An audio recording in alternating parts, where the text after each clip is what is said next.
ये आर्किटेक्ट था। हाँ। और मैं जब पहली बार इसको टिकट दी थी, इसको मनाने के लिए 4 बार इसके घर जाना पड़ा। अच्छा।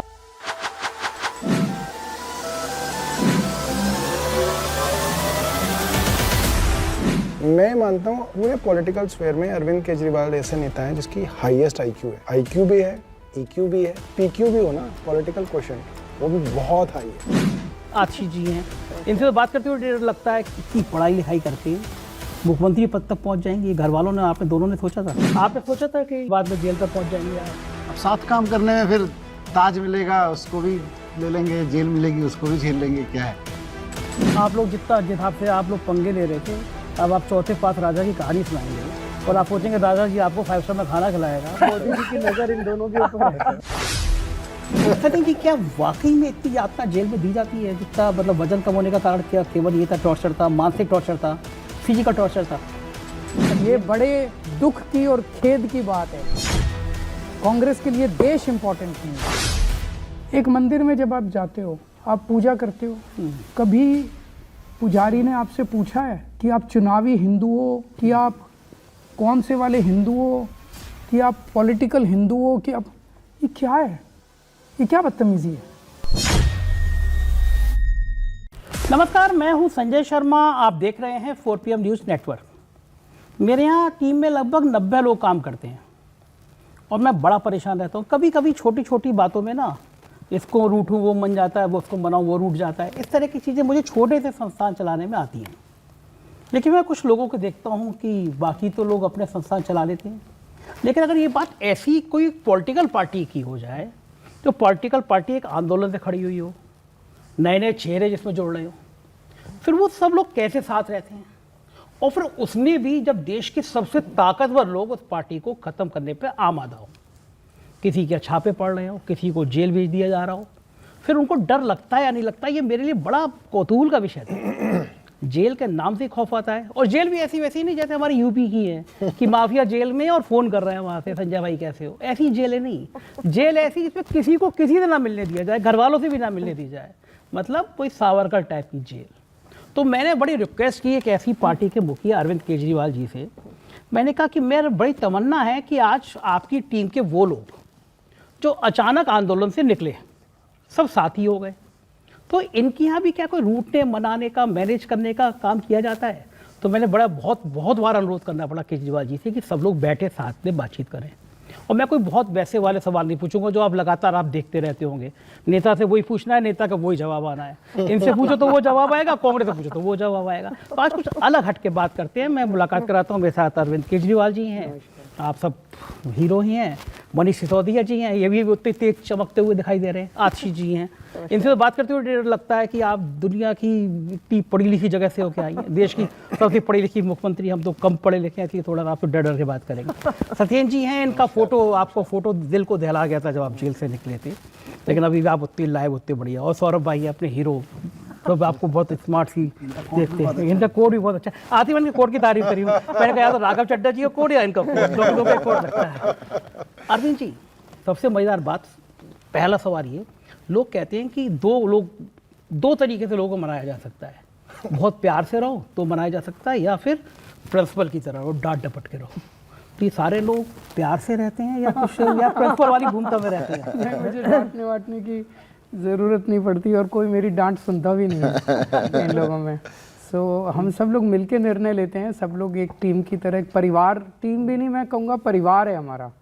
और अभी आप यहाँ पे केवल 5 लोगों को देख रहे हैं, ये परिवार बहुत बड़ा है, बहुत लोग और अन्य लोग हैं इस परिवार के अंदर। आज संयोगवश यही लोग आज मौजूद थे तो आज हम सब लोग आए हैं, लेकिन परिवार बहुत बड़ा है। और इन लोगों ने जिस तरह से हमें जेल में डाला, जिस तरह से कठिनाई के दौर से हम गुजरे, इन्हें उम्मीद थी कि हम सब बिखर जाएंगे। बिखरने की बजाय परिवार और इकट्ठा हो गया और एकजुट हो गया और करीब आ गए हम सब लोग। मनीष जी, अरविंद जी तो थोड़े जुझारू हैं, कभी खंबे पर चढ़ जाते तार काटने के लिए, कभी कुछ और कर लेते। आप तो हमारी तरफ पत्रकार थे, आपने सोचा था कि इस तरह एक बड़ा ताज तो मिलेगा, लेकिन फिर बाद में जेल तक पहुंच जाएंगे आप? नहीं ना, ताज सोचा था ना जेल सोची थी। बस कुछ इनके दिमाग में था, कुछ हमारे दिमाग में था। जब दोनों एक साथ बैठे तो पता चला कि दोनों के दिमाग में एक ही जैसी चीज़ें हैं देश के लिए, तो चलो साथ काम करते हैं। अब साथ काम करने में फिर ताज मिलेगा उसको भी ले लेंगे, जेल मिलेगी उसको भी झेल लेंगे, क्या है। लगभग 2 साल है ना। हाँ, लगभग 17-18 महीने। तो बाहर आने के बाद में भी वैसी गर्मी आपके अंदर अभी भी दिखाई दे रही है? कोई डर और नहीं है? चलिए एक करके मैं सबसे थोड़ा बात करूँ फिर करूँगा। आशीष जी, ये बड़ा हो रहा था कि मुख्यमंत्री कौन बनेगा, क्योंकि जो मुख्यमंत्री किसी कारणवश जेल जाना पड़ता था जिसको, वो अपनी पत्नी को आगे बढ़ा दिया करता था। लालू जी गए, सोरेन साहब गए, तो यहाँ पे भी मिसेज केजरीवाल जी का नाम चल रहा था।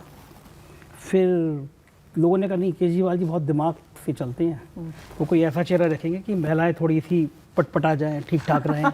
तो लगा कि आशीष जी एक फायर ब्रांड नेता। आशीष जी सच बताइए कि आप इतनी पढ़ाई लिखाई करके मुख्यमंत्री पद तक पहुंच जाएंगे, घर वालों ने, आपने दोनों ने सोचा था? मैं कभी नहीं सोचा था। मैं अब कभी कॉलेज के दोस्तों से बात करती हूँ, उनसे मिलती हूँ, तो जब 20 साल पहले कॉलेज से निकले थे, हम मिडिल क्लास के पढ़े लिखे बच्चे थे, अच्छे कॉलेज से निकल के अच्छी नौकरी, अच्छी पेचेक के लिए काम कर रहे थे। ये लगता था कि कुछ सोशल वर्क करेंगे, समाज के लिए कुछ अच्छा करेंगे, पर एक नॉर्मल मिडिल क्लास परिवार से व्यक्ति सोच भी नहीं सकता है कि हम पॉलिटिक्स में आएंगे। मैं तो सोचती हूँ 20 साल पहले कभी अगर कोई मुझे कहता भी पॉलिटिक्स में एंट्री कैसे करते हैं, ये भी नहीं पता था। मुझे लगता है आम आदमी पार्टी इस दृष्टि से अलग है कि आम आदमी पार्टी ने हम जैसे यंग पढ़े लिखे लोगों को, जिनका पॉलिटिक्स में कोई बैकग्राउंड नहीं था, ना हम पॉलिटिकल फैमिली से आते हैं, ना हम पैसे वाली फैमिली से आते हैं, ना हमारे कोई वोट बैंक हैं। हम किसी और पार्टी में होते तो शायद जो नेता स्टेज पे भाषण पढ़ रहे होते, हम पीछे उस भाषण की रिसर्च कर रहे होते। लेकिन ये आम आदमी पार्टी है, ये अरविंद केजरीवाल जी हैं, जिन्होंने हम जैसे लड़के लड़कियों को पॉलिटिक्स के फोरफ्रंट में ला के रख दिया। तो मुझे लगता है कि ये सबसे यूनिक चीज़ है आम आदमी पार्टी के बारे में और अरविंद जी के बारे में। हाँ, ये बात तो कई सारे पार्टी के लोग कहते हैं। 5-6 लोग बैठे हुए हैं हम लोग, मतलब नेता आप लोग 5 है, 5 में से 3 जेल याद करा इस लाइन पे बाकी लोगों को 2 का थोड़ा ब्लड प्रेशर आएगा, बाकी 2 तो वो चलो बाकी 2 का। लोगों ने कहा कि आपने मोदी जी की नजर इन दोनों के ऊपर है। वो लोगों ने कहा कि जब आशीष बनी तो उन्होंने कहा कि अब गवर्नर साहब ने फाइल खोलना मुख्यमंत्री कार्यालय की शुरू कर दी होगी कि आशीष बनी तो अगला नंबर आशीष का लगाया जाए। सत्येंद्र जी, आपकी एक दर्दनाक फोटो ने शायद पूरे देश को बहुत आहत किया, और ईमानदारी से मैंने बताऊं कि कुछ लोगों की आंखों में मैंने आंसू भी देखे, क्योंकि राजनीति ऐसी नहीं होती थी कि इस हद तक जाए कि इतना पीड़ित कर दिया जाए आदमी के। कितना किलो वजन कम हो गया था आपका? मेरा 38 kg। मैं तो सोचता हूँ मैं भी चला जाऊँ कुछ दिनों के लिए, मेरा वजन ही कम। क्या वाकई बिना जेल जाए वो ज़्यादा ठीक, इनकी तरह सारों भाई की तरह स्मार्ट हो जाऊंगा फिर। सत्येंद्र जी, क्या वाकई में इतनी यातना जेल में दी जाती है जितना, मतलब वजन कम होने का कारण क्या केवल ये था, टॉर्चर था, मानसिक टॉर्चर था, फिजिकल टॉर्चर था? अभी आपने कहा कि सब लोग आप प्रिंसिपल की तरह से इकट्ठे रहते हैं, आपने सबके लोगों के अलग अलग इंटरव्यू लोगे एक ही टाइम पर, 5 लोगों के नहीं 10 लोगों के लीजिएगा, और क्वेश्चन लगभग सेम पूछ लो एक ही टाइम पर, आपको ऑलमोस्ट सबके आंसर एक ही मिलेंगे। ये रटा देंगे आप केजरीवाल ये रट के पहले ये रट के पूछ लो, जो भी पूछेगा जवाब यही देना है। नहीं, क्वेश्चन हमें थोड़ा पता है, क्वेश्चन तो आपको पता है। रीज़न क्या है कि प्रिंसिपली देखो, हम जब जुड़े थे, आपको पहला बात बताता हूँ मैं, सबसे पहले जुड़ने से पहले मैं आर्किटेक्ट था प्रोफेशन में। जिस दिन मैंने अपना प्रोफेशन छोड़ा, पॉलिटिक्स में आया, 5 दिल्ली के नामी सीएस के पास गया था मैं, उनसे मैंने यही पूछा था भाई अरविंद केजरीवाल कैसा आदमी है, तो क्या बहुत अच्छा आदमी है। मैंने पैसे तो नहीं लेते, कहते नहीं डिपार्टमेंट में अकेला आदमी है वो नहीं लेता। तब मैंने अपनी ज़िंदगी उनके पीछे लगाई थी। फिर तो प्रिंसिपली अगर एक साथ हैं फिर तो सब कुछ ठीक होगा ही होगा। तो उसके अंदर प्रिंसिपली हम लोग जुड़े हुए हैं। जब हम जेल में थे तब तो हमारा कोई आपस में कॉन्टैक्ट बिल्कुल ही नहीं था। तब भी लोगों को लगता था कभी किसी से बात हो ना कि यार मनीष जी भी ये बोल रहे हैं, अरविंद जी भी ये बोल रहे हैं, आप भी ये बोल रहे हो। तीनों अलग अलग जेलों में थे, मतलब ये नहीं था एक ही जेल में हो। तो क्योंकि विचारधारा एक सिंगल प्लेटफॉर्म पे आए, मकसद क्या था कि देश के लिए कुछ काम कर लें। मैं तो अपने लिए बता सकता हूँ, देखो जी, ज़िंदगी में ना कभी पॉलिटिक्स में आना तो नहीं सोचा था, कभी ये भी नहीं सोचा था मंत्री बने। हमने पता भी नहीं था कि हमारे परिवार में कहीं पर भी कोई किसी गांव का प्रधान नहीं बना, आरडब्ल्यू का ये प्रेसिडेंट आर्किटेक्ट था। और मैं जब पहली बार इसको टिकट दी थी, इसको मनाने के लिए 4 बार इसके घर जाना पड़ा था। अच्छा, ये टिकट लेने को तैयार नहीं था ये। क्या बात है। नहीं, दरअसल क्या था ना, तो मेयर सर बहुत देर 1.5-2 घंटे बैठे थे सिकंदर के कितना लड़ रहे हो? हाँ, कि चुनाव लड़ इनको पटाने के लिए, इनके पूरे परिवार को मनाने के लिए, इसको मनाने के लिए। नहीं, दरअसल क्या था ना, देखो पॉलिटिक्स के बारे में ना कोई अच्छी रेपुटेशन तो है नहीं। हाँ, लोग और हमने बनाई भी नहीं है। बनाने वाले तो वो हैं जो पॉलिटिशियंस हैं। मुझे तो चलो सर ने याद दिला दिया, मेरे फादर ने फर्स्ट डायलॉग ये था कि बेटा देखो हम तो जिस दिन टिकट मिल गई उस दिन की बात ही बात, जब मैंने हाँ कहते नहीं हम तो देखो इज्जतदार लोग हैं और पढ़े लिखे लोग हैं, पॉलिटिक्स में तो गुंडे बदमाश लोग होते हैं। हाँ, ये सामान धारणा तो ये मतलब बदली कहते है। टीचर थे मेरे फादर, कहते अच्छे लोग थोड़ा आते हैं पॉलिटिक्स में। हाँ, ये सामान धारणा मेरी समाज बेटी छोटी सी थी, उसने 8वीं क्लास में थी, कहते पापा आप तो अच्छे आदमी हो, डर गई पूरी तरह से कि पापा आप तो अच्छे आदमी हो, आप नेता क्यों बन रहे हो। तो नेताओं के बारे में रेपुटेशन अच्छी थी, मेरे मन में भी अच्छी नहीं थी। और मैं तो देखो 10 साल के बाद अभी भी उतनी है। स्ट्रांगली कह सकता हूँ कि मैं गलत था। पहले मैं कहता अच्छे नहीं होते नेता, आप कहते तो बहुत अच्छे नहीं होते, बहुत ही ख़राब होते हैं। जितना मैं सोचता उससे भी ज़्यादा ख़राब होते हैं। बट आपने कहा पॉलिटिक्स में, मतलब पहली बात तो हम ये कहते हैं we are not in politics. हम जो करने आए थे वही कर रहे हैं। अगर पॉलिटिक्स में होते तो शायद जेल जाने के बाद सारे टूट जाते हैं। हाँ, ये बात अगर हम पॉलिटिक्स में होते ना तो फिर तो कुछ ना देख रहे होते ना, कैरियर बनाने आते। कैरियर तो छोड़ के आए थे, जितने भी लोग बैठे हैं कोई कैरियर बनाने तो आया नहीं, अपना अच्छा खासा कैरियर छोड़ के आए सारे के सारे। जब छोड़ के आए थे तो लेने तो कुछ आए नहीं, तो हमने कहा भाई जेल क्यों आए। जो ऐसा आपने पहला क्वेश्चन पूछा ना जेल के ऊपर, सर मैंने बहुत सोचा शुरू में जाके, मैंने कहा ये मेरे साथ ऐसा क्यों हुआ, मैंने तो कुछ किया नहीं। अब छोड़ो मंत्री बनने के बाद, पहले भी कुछ नहीं गलत किया। फिर मैंने कहा देखो जी, सोचा तो मैंने ये भी नहीं था मंत्री बनूं, सही बात है, तो मंत्री भी बन गए। और सोचा ये भी नहीं था कि जेल पहुंचे, वो भी पहुंच गए। तो मैंने कहा लगता है पिछले जन्म का कुछ होगा। हाँ, ठीक। भगवान श्री कृष्ण का तो जन्म भी जेल में हुआ था। अच्छा, अभी पिछला जन्म और अगला जन्म और हाँ, कुछ तो है। स्वर्ग नरक मानते हैं। कुछ अमित तो शाह है। ने भी कहा था कि अगर ये नाम दोगे तो स्वर्ग मिल जाएगा सीधा। कहा बाबा साहब का नाम लेते रहते। वो देखो अब उनको कब मिलेगा उनको पता नहीं है। पर मैं ये कह सकता हूँ कि जो आपने फिर प्रश्न पे आ जाता हूँ कि जो वेट कम हुआ था उसका कारण दूसरा था। I am very religious. मैं अपने जो रिलीजियस तरीके हैं उनको मैं कभी कंप्रोमाइज़ नहीं किया। तो मैं मंदिर जाने से पहले अन्न नहीं खाता, अन्न ग्रहण नहीं करता। तो जेल गए, कभी सोचा नहीं था जेल भी जाना पड़ेगा, ऐसे तो काम थे नहीं। तो जब जेल चले गए तो 1 साल तक मैंने पूरे अन्न मेरा उपवास 1 साल तक अन्न नहीं खाया आपने? नहीं। तो उसकी वजह से मेरा तो क्या खाते, जेल में क्या खाते थे? खीरा टमाटर, जिसके ऊपर आपने टीवी पे मैंने बाद में देखा कि अच्छा। बड़ी बड़ी फोटोएं चली, मैंने देखा भी क्या था, प्लेटें दिखा रहे हैं, जैन साहब क्या शानदार खाना खा रहे हैं। एक प्लेट में खीरा, एक में टमाटर, एक में संतरा, एक में केला। तो ये एक्चुअल में शानदार था। हम जैसे आदमी खा नहीं सकते ना, हमें तो अन्न चाहिए। तो आप खा के गुजार ले रहे हो तो उनको लगता होगा ये शानदार खाना है। अरे सर उसका भी तो आपको छोटी सी बात बताऊँ। एक बार ऐसी आपने याद दिला दी जो यातनाई वाली बात होती है। क्या होता है, जेल की कैंटीन में आता था ये सब सामान, वीक में 2 बार ही मंगाते थे वो लोग। तो मैं जेल के कैंटीन से खरीदता था। तो उन्होंने टॉर्चर का तरीका समझ लीजिए, उन्होंने कहा कि अच्छा ये तो इससे भी काम चल रहा है इसका, तो ये तो कुछ टूटा नहीं। तो उन्होंने जेल की कैंटीन में मंगाना बंद कर दिया। बस 8-9 दिन हो गए, सब कुछ मेरे पास जो था मैं खरीदता था ख़त्म हो गया। तो मेरे सेल के बराबर में 2-3 लोग थे, उनको पता लग गया कि भाई जैन साहब ने 2 दिन से कुछ नहीं खाया। तीसरा दिन हो चुका था। तो एक आदमी 2 संतरे दे गया और 2 केले, और एक आदमी 2 सेब। वाह, तपस्वी की तरह आपने जीवन अरे काट सर लिया। उसके बाद उन्होंने हंगामा किया वहाँ पे, उनको बुला के डांटा गया बुरी तरह से। तो उन्होंने उनको चैलेंज किया, कहते देखो अगर आप ऐसे करेंगे ना हम मीडिया के सामने चले जाएंगे। उनका तो एक्सेस था ना, हाँ, नहीं, हाँ, कहते हम मीडिया में जाएंगे और आपके लिए मुश्किल हो जाएगी। उसके बाद फिर उन्होंने फ्रूट थोड़ा खाना देना चाहिए। तो मतलब लंबा टॉर्चर का टॉर्चर तरीका दूसरा था, पर मैं इसको मैं कहता हूँ ये तो हमें भुगतना ही था। हाँ, नहीं, ये और इसके लिए आप लोग जितना जिस हिसाब से आप लोग पंगे ले रहे थे, अब आप चौथे पास राजा की कहानी सुनाएंगे और आप सोचेंगे राजा जी आपको 5 स्टार में खाना खिलाएगा, तो ये संभव नहीं है ना। इतना तो भाई किसी के लिए करोगे तो वो भी करेगा ही करेगा। सर भाई आप तो ग्रेटर कैलाश की फिर लड़ भी रहे चुनाव, तो ये जो बढ़िया सा कोट वोट पहनने की आज़ादी है, मेरे ख्याल ये किसी और पॉलिटिकल पार्टी में नहीं होती। हमारा तो यूनिफॉर्म होती है कि कुर्ता पजामा, मन भी करता हो किसी का तो आदमी कुर्ता पजामा में रहना है। ये आपने देखा सर तो तारीफ कर रहे थे कि कोट तो अच्छा इसीलिए लग रहा है। मैंने कोट के अंदर। आपका मन था कभी पॉलिटिक्स में आने का, या बाकी सब लोगों की तरह आपका मन भी नहीं था? नहीं, मुझे पॉलिटिक्स बड़ी ग्लैमर वाली तो लगती थी। मुझे लगता था कि नेता का भोकाल होता है। मतलब जैसे मैंने कॉलेजेस के अंदर देखे थे, मतलब वो जो यूनियन लीडर्स, तो मुझे लगता था कि यार इनका जलवा तो है इनका। बट हमारे यहाँ यूनियन वगैरह थी नहीं कॉलेज के अंदर। तो फिर मैं बेसिकली एक नॉर्मल सॉफ्टवेयर इंजीनियर था। तो मंडे टू फ्राइडे नौकरी करते थे, सैटरडे संडे पैसे खर्च करते थे। हाँ, वही होता है। फिर 4 सैटरडे होता संडे है, पैसे तो- खर्च कर लिए, पैसे खर्च नहीं हुए तो तनख्वाह आ गई। हाँ, यही क्योंकि होता है। एक नॉर्मल कॉलेज वाले को जब तनख्वाह मिलनी शुरू होती है ना तो बहुत पैसा होता है, सही बात है। वो खर्च ही नहीं होता पूरे महीने के अंदर, दोबारा आ जाती थी। तो बढ़िया था। तो जो आपने पहला क्वेश्चन जो सर वाला पूछा था ना कि ये पार्टी एक तरह से कैसे चल रही है, मतलब मेरी एक थ्योरी है इसके अंदर, गलत भी हो सकती है। मैंने बहुत बॉसेस के अंडर काम किया है। तो अगर आपका बॉस ना मेरिट वाला नहीं है इतना, मतलब कि आपको लगता है कि आप उससे ज़्यादा समझदार हो, तो उसकी टीम ना बहुत ज़्यादा डिसिप्लिन में रहती नहीं है, क्योंकि वो कुछ भी बोल के जाएगा वो कहेगा यार ये गलत बोल रहा है। एक्चुअली तो ऐसे होना चाहिए। मगर हमने अरविंद जी के साथ अब तक 500-700 मीटिंग कर ली होंगी इन 10 सालों में। तो हर एक से आइडिया पूछा जाता है, तुम आइडिया बताओ, तुम आइडिया बताओ, तुम आइडिया। वो जो बताते हैं वो अलग ही आइडिया होता है।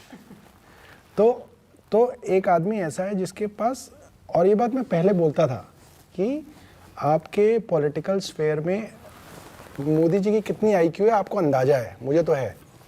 और जो बाकी नेता हैं उनके नाम नहीं लेना दो बचे चाहता, हमारे अलायंस पार्टनर हैं। तीन हुआ है, 2 बचे हैं। आप चौथी बात राजा की तरफ मत बढ़िए। नहीं बिल्कुल एक्चुअली आपको किसी के इंटरव्यूज देख के और उसकी क्रियाकलाप देख के उसकी आईक्यू लेवल का अंदाजा हो जाता है।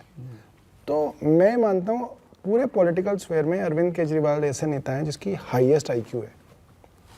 आईक्यू भी है, ईक्यू भी है, और अगर पीक्यू भी हो ना, पॉलिटिकल क्वोशेंट, वो भी बहुत हाई है।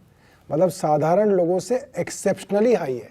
ये भी सिखाया जाता है बॉस की तारीफ करते हैं। नहीं अगला मंत्री पद, अगला मंत्री पद। मैं आपको ये बात बड़ा सोच समझ बता रहा हूँ। उस कारण ये है कि हर आदमी इनकी बात मानता है, क्योंकि उनको पता है कि ये जो सोच रहे हैं ना, उसकी काट आसपास की पॉलिटिकल पार्टीज में नहीं है। हाँ, वो तो मैं आपको सौरभ जी के बारे में एक चीज़ बताना चाहता हूँ, क्योंकि आप सौरभ ने दूसरी तरफ बता दी, क्योंकि आप ऐसे इंट्रोडक्टरी रिमार्क्स ले रहे थे। हाँ, और कैसे लोग हैं, कौन लोग हैं ये, तो ये बात मुझे नहीं पता किसी इंटरव्यू में सौरभ के बारे में आई है कि नहीं आई है।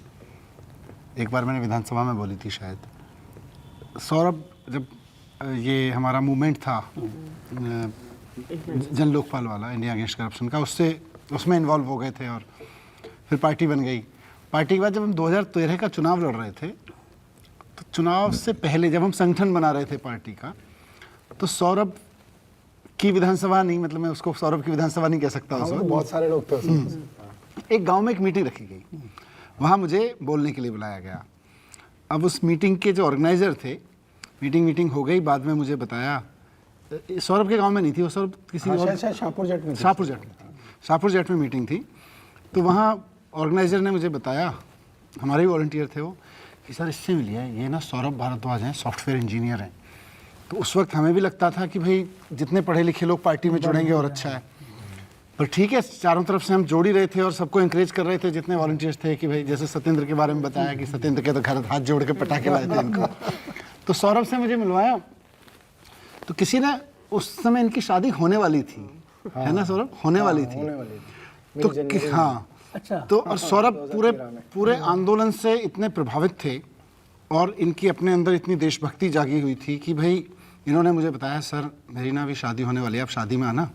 फिर आयोजक ने मुझे बताया, सर इसकी पता है, इसने अपनी शादी पूरे आंदोलन से प्रभावित होकर, पूरी ईमानदारी से प्रभावित होकर इसने तय किया है कि मैं अपनी शादी का हर एक पेमेंट ना चेक से करूंगा, एक पैसा भी कैश से खर्च नहीं करूंगा।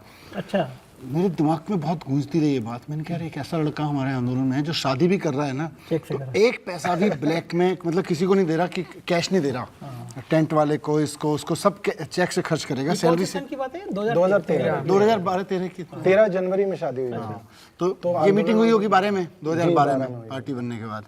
मैंने आके सर को बताया, मैंने कहा जी एक मैं वॉलंटियर से ऐसे मिल के आया हूँ। उसके बाद धीरे धीरे अब वो मेरे दिमाग में रहा सौरभ। 2013 का जब हम लोग चुनाव लड़ने की तैयारी कर रहे थे, तो हम हर सीट पे कैंडिडेट ढूंढ रहे थे, तो वहाँ मेरे दिमाग में यही था। मैंने कहा जी कैसे, तो एक लड़का है सौरभ जो पार्टी के शादी चेक से करी है। क्या बात है। शादी चेक तो से ये करी है। विधायक बने केवल शादी के चेक के कारण इसलिए कहा जाता है हर पर आदमी इसको भी मनाने जाना, इनकी इसको वाइफ बड़ी वाइफ मुश्किल से तैयार नहीं थी इसकी। अच्छा, उनको लग रहा था अभी शादी हो रही है, पति नेता बन जाए। उन्होंने कहा कि बिल्कुल नहीं, इसको राजनीति में नहीं इनको भी मना के लाए थे फिर। असल में क्या है कि जब मेरी शादी हुई तो हम हनीमून मनाने नहीं गए, क्योंकि मैं यूएस बहुत ट्रैवल करता था। तो मैंने बोला यहाँ हनीमून क्या मनाना है, मेरा तो यूएस का ट्रैवल आएगा, वहीं बन जाएगा। और उसके बाद फिर मैंने नौकरी छोड़ दी। तो मेरी बीवी अभी तक ये कहती है तुम तो हनीमून तक नहीं लेके गए मुझे। बात तो सही है।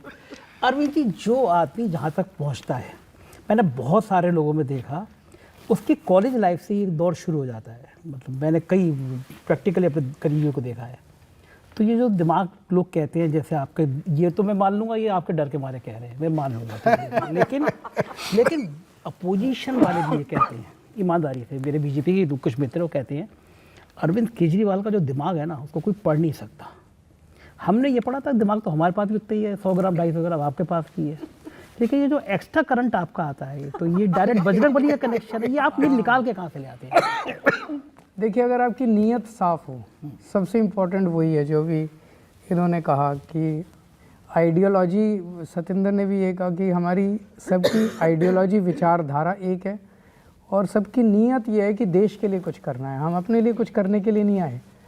अगर आज हमारी पार्टी में सबको ये विश्वास होता कि केजरीवाल पैसे बना रहा है, केजरीवाल पे लगे आरोप सही हैं, मैं आपको बता रहा हूँ कि जब तक हम जेल से बाहर आए पूरी पार्टी बिखर चुकी होती, कोई हमारी पार्टी के अंदर नहीं होता।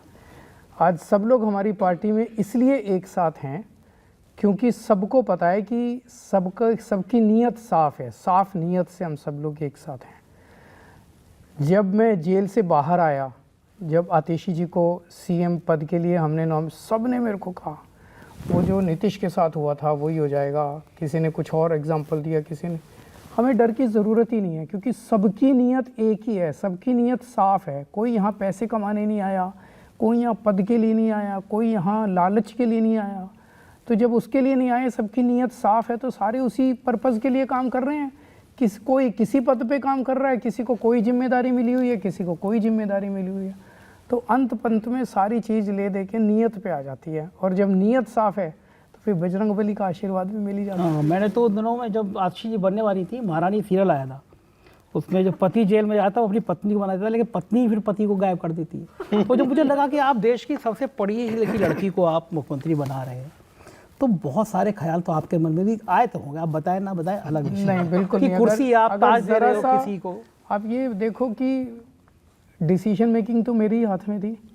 अभी अगर ज़रा सा मेरे मन में ये ख्याल आया होता कि मेरे साथ धोखा हो जाएगा, ज़रा सा कोने में अगर कोई ज़रा सा ख्याल आया होता, तो मैं तुरंत अपने परिवार से किसी को बना देता, अपनी पत्नी को बना देता, अपने भाई को बना देता, अपने किसी रिश्तेदार को बना देता। वो ज़रा सा ख्याल आया ही नहीं, क्योंकि हम 10 साल से सारे लोग, जितने लोग आम आदमी पार्टी में काम कर रहे हैं, एक दूसरे पे विश्वास केवल एक ही चीज़ का है कि हम एक दूसरे से यहाँ दगा करने के लिए नहीं आए, पैसे कमाने नहीं आए, बेईमानी करने के लिए नहीं आए। वो बाकी जितनी पार्टियाँ वहाँ बेईमानी चलती है, इसीलिए उसको पता है कि इसको काट के मुझे पैसे कमाने हैं, उसको काट के मुझे पैसे। वो यहाँ नहीं चलता, यहाँ सबकी नीयत साफ़ है, पवित्र है, और वो पवित्रता ही सबसे बड़ा कारण है। हमारी नीयत की पवित्रता, हमारे काम की पवित्रता, हमारे शब्दों की पवित्रता, हमारे मन की पवित्रता, वही एक सबसे बड़ा कारण है कि आज आम आदमी पार्टी इतने बड़े बड़े संकटों को झेलने के बाद भी एक साथ है, फल फूल रही है। अरविंद जी, लोग कहते हैं जैसे शतरंज खेला जाता है तो पता होता है कि घोड़ा जब ढाई गया यहाँ चलेगा, फिर हाथी गया जाएगा। तो आतिशी जी को बनाने के पीछे भी तो कोई तो कुछ तो सोचा होगा आपने, कुछ तो गणित आपके सामने रहा होगा। ये कोई मान ही नहीं सकता कि आपने बिना गणित के बना दिया आतिशी। क्या गणित हो सकता है? ये तो मैं अगर जानता हूँ तो मैं भी आपके मंत्रिमंडल में शामिल होता। जैसे क्या गणित हो सकता है? लोग कह रहे हैं कि मतलब आतिशी एक फायर ब्रांड नेता है, महिलाओं को आपने लुभा दिया एक झटके में, दिल्ली की महिलाओं को कहा देखो एक तेजतर्रार महिला दे दी, थोड़ी बहादुर भी है, डर भी कम लगता है। सही था, यही था, यही है, सही है, इसके अलावा भी कुछ और नहीं। पढ़ी लिखी है, यही था, पढ़ी लिखी है, अच्छा काम करेगी। आपने आंसर खुद ही दे दिया। आपने जवाब खुद ही दे दिया। सही जवाब। इसके अलावा भी कोई और गाड़ी रहेगी, ये तो ऐसा नहीं। ये भी तो हो सकता है कि आतिशी सीधी है, मैं जब कहूँगा तो कुर्सी छोड़ देगी। तेज तर्रार भी और सीधी भी है। आप दोनों चीजें साथ साथ कर रहे हैं, एक साथ। एक जब किसी परिवार की ज़िंदगी में ऐसा हादसा होता है, एक पढ़ा लिखा इंजीनियर, एक IRS बढ़िया नौकरी करके राजनीति में आया होती, जेल चला जाता है, तो वो तो अपने लिए लड़ रहा है, उसको तो लग रहा है कि चलो मुझे संघर्ष करना है, देश बदलना है। लेकिन जो पीछे परिवार होता है, माता पिता होते हैं, आपके बुजुर्ग माता पिता है, पत्नी होती है, और खासतौर से बच्चे होते हैं, छोटे होते हैं, उन बच्चों को तो मतलब ये नहीं लगता ना दुनिया में अभी इतनी क्रांति की बातें। वो दर्द आपसे ज़्यादा परिवार ने महसूस किया होगा। बिल्कुल किया। आप उसके लिए गिल्ट महसूस करते हैं? आपने परिवार के साथ अन्याय किया देश हित में और दिल्ली के हित में? नहीं नहीं, गिल्ट किस चीज़ का? छोटे बच्चे हैं, जब आप इस रास्ते पे चलते हैं, देखिए हम तो आज़ाद भारत में पैदा हुए, और ऐसे भारत में पैदा हुए जिसमें सब कुछ अच्छा ही अच्छा है। आज हमारे देश के अंदर हमारे को इतनी सुविधाएं मिली हैं, इतने अधिकार हम बड़े सौभाग्यशाली हैं। ऐसे परिवार में पैदा हुए जहाँ पे हमें अच्छी पढ़ाई लिखाई मिली, पिताजी की ठीक ठाक मिडिल क्लास से थे, हमें किसी तरह की कभी हम जितने भी बैठे हैं यहाँ पे, हमें किसी तरह की कभी परेशानी नहीं हुई। अब उन लोगों की सोचो, भगत सिंह की, चंद्रशेखर आज़ाद की, जो लोगों ने आज़ादी दिलाई थी देश को, उन लोगों के पॉइंट ऑफ व्यू से सोचो, उन लोगों ने क्या, उन लोगों के जब वो लोग आज़ादी के आंदोलन में कूदे, उनके परिवार पे क्या बीती होगी।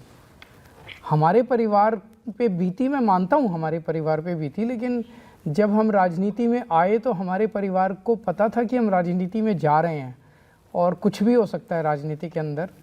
और मैं बार बार यही कहता हूँ कि जो रास्ता हमने चुना, अब इन्होंने स्कूलों को बहुत अच्छा कर दिया। अब शिक्षा माफिया बहुत तगड़ा माफिया है, बहुत बड़ा माफिया है, प्राइवेट, खासकर प्राइवेट स्कूलों का माफिया बहुत बड़ा है। ये कोई इत्तेफाक नहीं है कि हमारे देश के, एक टाइम ऐसा था जब आज़ाद हुआ देश में केवल सरकारी स्कूल होते थे, प्राइवेट कहाँ थे, गिने चुने एक दो थे। तो आज के ज़माने में, मतलब आज से 10 साल पहले जितने IAS IPS रिटायर हो रहे हैं, वो सारे सरकारी स्कूलों के पढ़े हुए थे। जितने बड़े बड़े इंजीनियर डॉक्टर थे इस देश के अंदर, साइंटिस्ट थे, अब्दुल कलाम वगैरह, वो सारे सरकारी स्कूलों के पढ़े हुए थे। ऐसा कैसे हो गया कि 50s के बाद से आज तक 75 साल में सारे सरकारी स्कूल बर्बाद होते गए। ये सारी सोची समझी साजिश के तहत, शिक्षा माफिया की साजिश और षड्यंत्र के तहत धीरे धीरे सारे सरकारी स्कूलों को बर्बाद कर दिया गया, ताकि लोग अपने बच्चों को प्राइवेट में भर्ती करने के लिए मजबूर हो सकें। उस हवा को हमने बदला और शिक्षा माफिया को दिल्ली में तोड़ा। तो आपको क्या लगता है शिक्षा माफिया चुप बैठेगा? वो चुप तो बैठेगा नहीं, रिएक्ट तो करेगा। दिल्ली के अंदर जितने सरकारी अस्पताल थे, इन सरकारी अस्पतालों के बाहर दवाइयों की दुकानें होती थी। मैं झुग्गियों में काम करता था पहले, यहाँ राजनीति में आने के पहले सुंदर नगरी के झुग्गियों में। तो सुंदर नगरी के बगल में GTB हॉस्पिटल है, गुरु तेग बहादुर हॉस्पिटल। वहाँ हम जाया करते थे, मैं और मनीष, पेशेंट्स को लेके, झुग्गियों के पेशेंट्स को लेके। उसके बाहर दवाइयों की दुकानें होती थी, एक्सरे की दुकानें होती थी, टेस्ट की दुकानें होती थी। अंदर डॉक्टर लिख देता था दवाइयाँ बाहर से ले लो। जब दवाई बाहर से लेते थे तो कमीशन आधा अंदर आता था, वो पूरा चैनल बना हुआ था। हमने आने के बाद सरकारी अस्पतालों में इंश्योर किया कि सारी दवाइयाँ अंदर मिलेंगी। अब खिड़की खुलती है दवाइयों की, दवाइयाँ मिलती हैं, टेस्ट अंदर होते हैं, एक्सरे की मशीनें काम करती हैं। अब तो बाहर की सारी दुकानें ख़त्म हो गई। तो जब बाहर की जो सारी दुकानें थी, ये छोटे लोग नहीं थे, ये बहुत बड़े बड़े पॉलिटिकल कनेक्शन वाले, बड़ा हेल्थ माफिया था, दवाइयों का माफिया था। इसको तोड़ा हम लोगों ने। तो इसको जब तोड़ा तो ये चुप थोड़ी बैठेंगे, ये सारे रिएक्ट करेंगे। तो जिस रास्ते पे हम लोग चल रहे हैं, उस रास्ते पे जेल जाना तो लाजमी था।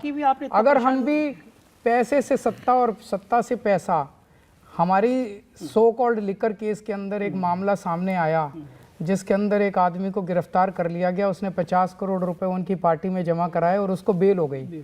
अब हमारे पास भी 100-150 करोड़ रुपए होते तो हम भी दे दा के निकल जाते बाहर, हमारे पास थे ही नहीं। तो सत्ता से पैसा, पैसे से, अगर हमने भी पैसे कमाए होते तो फिर कोई तकलीफ नहीं थी, हमें जेल नहीं जाना पड़ता, हम भी उन्हीं की तरह फलते फूलते। आज जो रास्ता हमने चुना है, ये रास्ता बड़ा कठिन है। ये रास्ता सच्चाई का रास्ता जो है, ये कांटों भरा रास्ता है, इसमें तो आएंगे ही आएंगे। अच्छा, लेकिन एक बात है ना, आपने चुन चुन के एक ऐसे व्यक्ति पे निशाना साधा जिनके बारे में कहने की किसी को हिम्मत नहीं होती, देश के प्रधानमंत्री। हमने कभी किसी पे निशाना नहीं साधा। हमारा हमारा किसी इंडिविजुअल, किसी व्यक्ति से कोई दुश्मनी नहीं है। हमारी ये लड़ाई किसी व्यक्ति से नहीं है, हमारी ये लड़ाई किसी पार्टी से नहीं है, हमारी लड़ाई इस सिस्टम से है। और इस सिस्टम को हमने चैलेंज किया है। ये सिस्टम सारी, ये जो सामने पार्टियां, ये एक पार्टी या दूसरी पार्टी, ये सारा एक ही सिस्टम है, ये सारा घालमेल है, ये सारा एक ही सिस्टम है। इस पूरे सिस्टम को झकझोरा है हम लोगों ने, इस पूरे सिस्टम को हिलाया है बहुत बुरी तरह से। तो हमारी किसी इंडिविजुअल से लड़ाई नहीं है। कभी मजाक में हो सकता है, कभी एक आध लाइन कहीं इधर उधर बोल दी हो तो अलग बात है, लेकिन हम अपनी भाषा से, अपने शब्दों से, अपने कर्म से, अपनी वाणी से हम कभी किसी व्यक्ति के खिलाफ नहीं बोलना चाहते, किसी पार्टी के खिलाफ नहीं है। अच्छा, आप ना ऐसी मुस्कुरा के अपनी बात कह के बैंड भी बजाते हैं दूसरे की। आपने स्कूल मॉडल की बात करी, हमने देखा कि एक नकली स्कूल बनाया गया, उसकी मजाक उड़ी, प्रधानमंत्री जी उस स्कूल में बैठ के बात कर रहे थे, पता चला कि वो तो शूट है।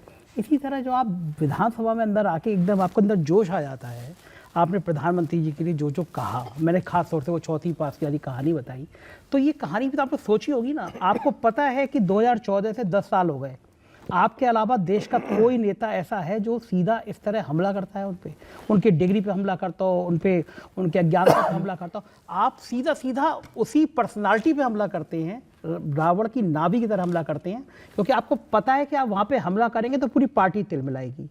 और पार्टी को एक मैसेज देना चाहते हैं, देश को मैसेज देना चाहते हैं कि इतनी हिम्मत सिर्फ केजरीवाल में, अब किसी में नहीं है। मेरा, जैसे मैं फिर से ये रिपीट करूँगा, मेरा किसी व्यक्ति से कोई द्वेष नहीं है, और मेरा नहीं, केवल आम आदमी पार्टी का किसी व्यक्ति से कोई लड़ाई नहीं है। हमने ये पार्टी किसी व्यक्ति या किसी पार्टी से बदला लेने के लिए या उनको नीचा दिखाने के लिए नहीं बनाई है। हम यहाँ देश के लिए आए हैं, हम यहाँ व्यवस्था बदलने के लिए आए हैं। हमने व्यवस्था बदली है, हमने दिल्ली के अंदर शिक्षा की व्यवस्था पूरी बदल के रख दी है। हमने देश को एक स्वास्थ्य का मॉडल दिया है, हमने देश को एक बिजली का मॉडल दिया है। तो ये हम व्यवस्था बदलने के लिए आया और उसी में हमारा इंटरेस्ट है। इनफैक्ट अगर आप देखिए, अगर दूसरी पार्टियां ये सब करते हैं तो हमारी जरूरत भी नहीं हमारी रहेगी। जरूरत ही नहीं है। और हमने वो तो कर देते खुलेआम हैं। बोला है कि भाई हमने दिल्ली में स्कूल ठीक कर दिए, बाकी पार्टियां हमें बुला लें, हम उनको सिखा देंगे उनके राज्यों में कि आपको स्कूल कैसे ठीक करने हैं। हम वहाँ चुनाव ही नहीं लड़ेंगे, हमें चुनाव लड़ने की क्या ज़रूरत है। आप हमसे सीख लो, आप मोहल्ला क्लिनिक बनाओ, आप अस्पताल ठीक करो। आप 24 घंटे बिजली आज पूरे देश में केवल दिल्ली में आती है। इनकी 20 राज्यों में सरकार है, 30 साल से गुजरात में सरकार है, 24 घंटे बिजली नहीं दे पाई है। हम सिखा देंगे आपको, आप दो 24 घंटे बिजली पूरे देश के अंदर। हम सिखाने को तैयार हैं। हम यहाँ कोई पूरा देश जीतने के लिए नहीं है। हमारी असली जीत तब होगी जब देश तरक्की करेगा। हमारी जीत तब नहीं होगी जब 10 राज्यों में हमारी सरकारें होंगी। वही मैं जो सर ने बात कही कि हम विजुलाइज करते हैं कि एक दिन ऐसा हो जब देश के हर बच्चे को अच्छी एजुकेशन मिलने लगे, हर सरकारी स्कूल में पढ़ने वाले बच्चे को शानदार एजुकेशन मिले और प्राइवेट वाले में को भी शानदार एजुकेशन मिले। अब इसके 2 मॉडल हैं अगर आप आज की तारीख में विजुलाइज करो। एक ये है कि हम दिल्ली में कर रहे हैं, आज हमारी 2 राज्यों में सरकार है, पंजाब में हम कर रहे हैं, उससे सीख के पूरे देश की सारी पार्टियां जहाँ जहाँ जिसकी सरकार है कर लें, 5 साल में देश तरक्की कर जाएगा। एक मॉडल ये है। दूसरा ये है कि हमने दिल्ली में सरकार बनाई, फिर पंजाब में सरकार बनाई, अब हम देश के अलग अलग राज्यों में जाएं, कभी हमारी कुछ एमएलए आएंगे, कहीं सरकार बनेगी, फिर एक दिन देश में ऐसा होगा आज से कुछ साल कुछ दशक बाद कि पूरे देश के सरकारी स्कूल ठीक होंगे। वो लंबा रास्ता है। एक भारतीय होने के नाते मैं अपने साथियों के बारे में भी कह सकता हूँ, हम सब लोग बड़े खुश होंगे कि 5 साल में देश की सारी पार्टियां कह दें भाई सारे स्कूल ठीक करेंगे मिलके।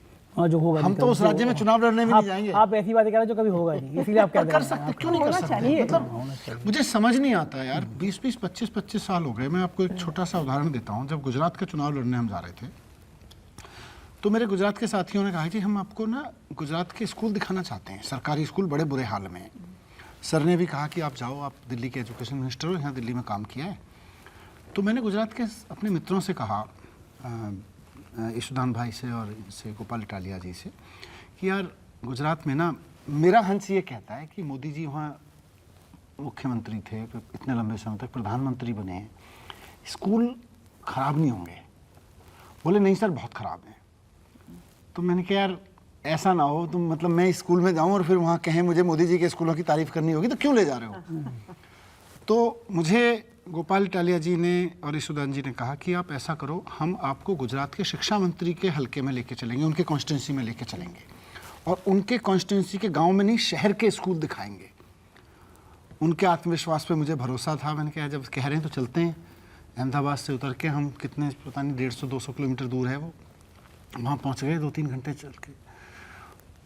संजय जी, मैं अपनी कल्पना में भी नहीं सोच सकता था कि गुजरात जिसके मॉडल की वो इतनी बड़ी बड़ी बातें करते हैं, गुजरात के शिक्षा मंत्री के शहर में स्कूल इतने घटिया होंगे जैसे बच्चों को कबाड़ खाने में पढ़ाया जा रहा था। दिल रोता है सोच के कि यार क्यों नहीं कर सकते। उनके पास क्या नहीं था, मैंडेट था, पैसा था, उनके पास पावर थी, उनके पास समय था, किया नहीं। जो सर कहते हैं नियत नहीं है।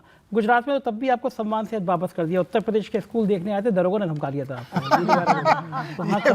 खतरनाक बात है। आशी जी, बात हो रही है कि स्कूलों की स्कूल खोल दिए, अस्पताल खोल दिए, और आपने पिछली फाइलें उठा के देखी होंगी, इससे ज़्यादा आप लोगों ने शराब की दुकानें खोल दी।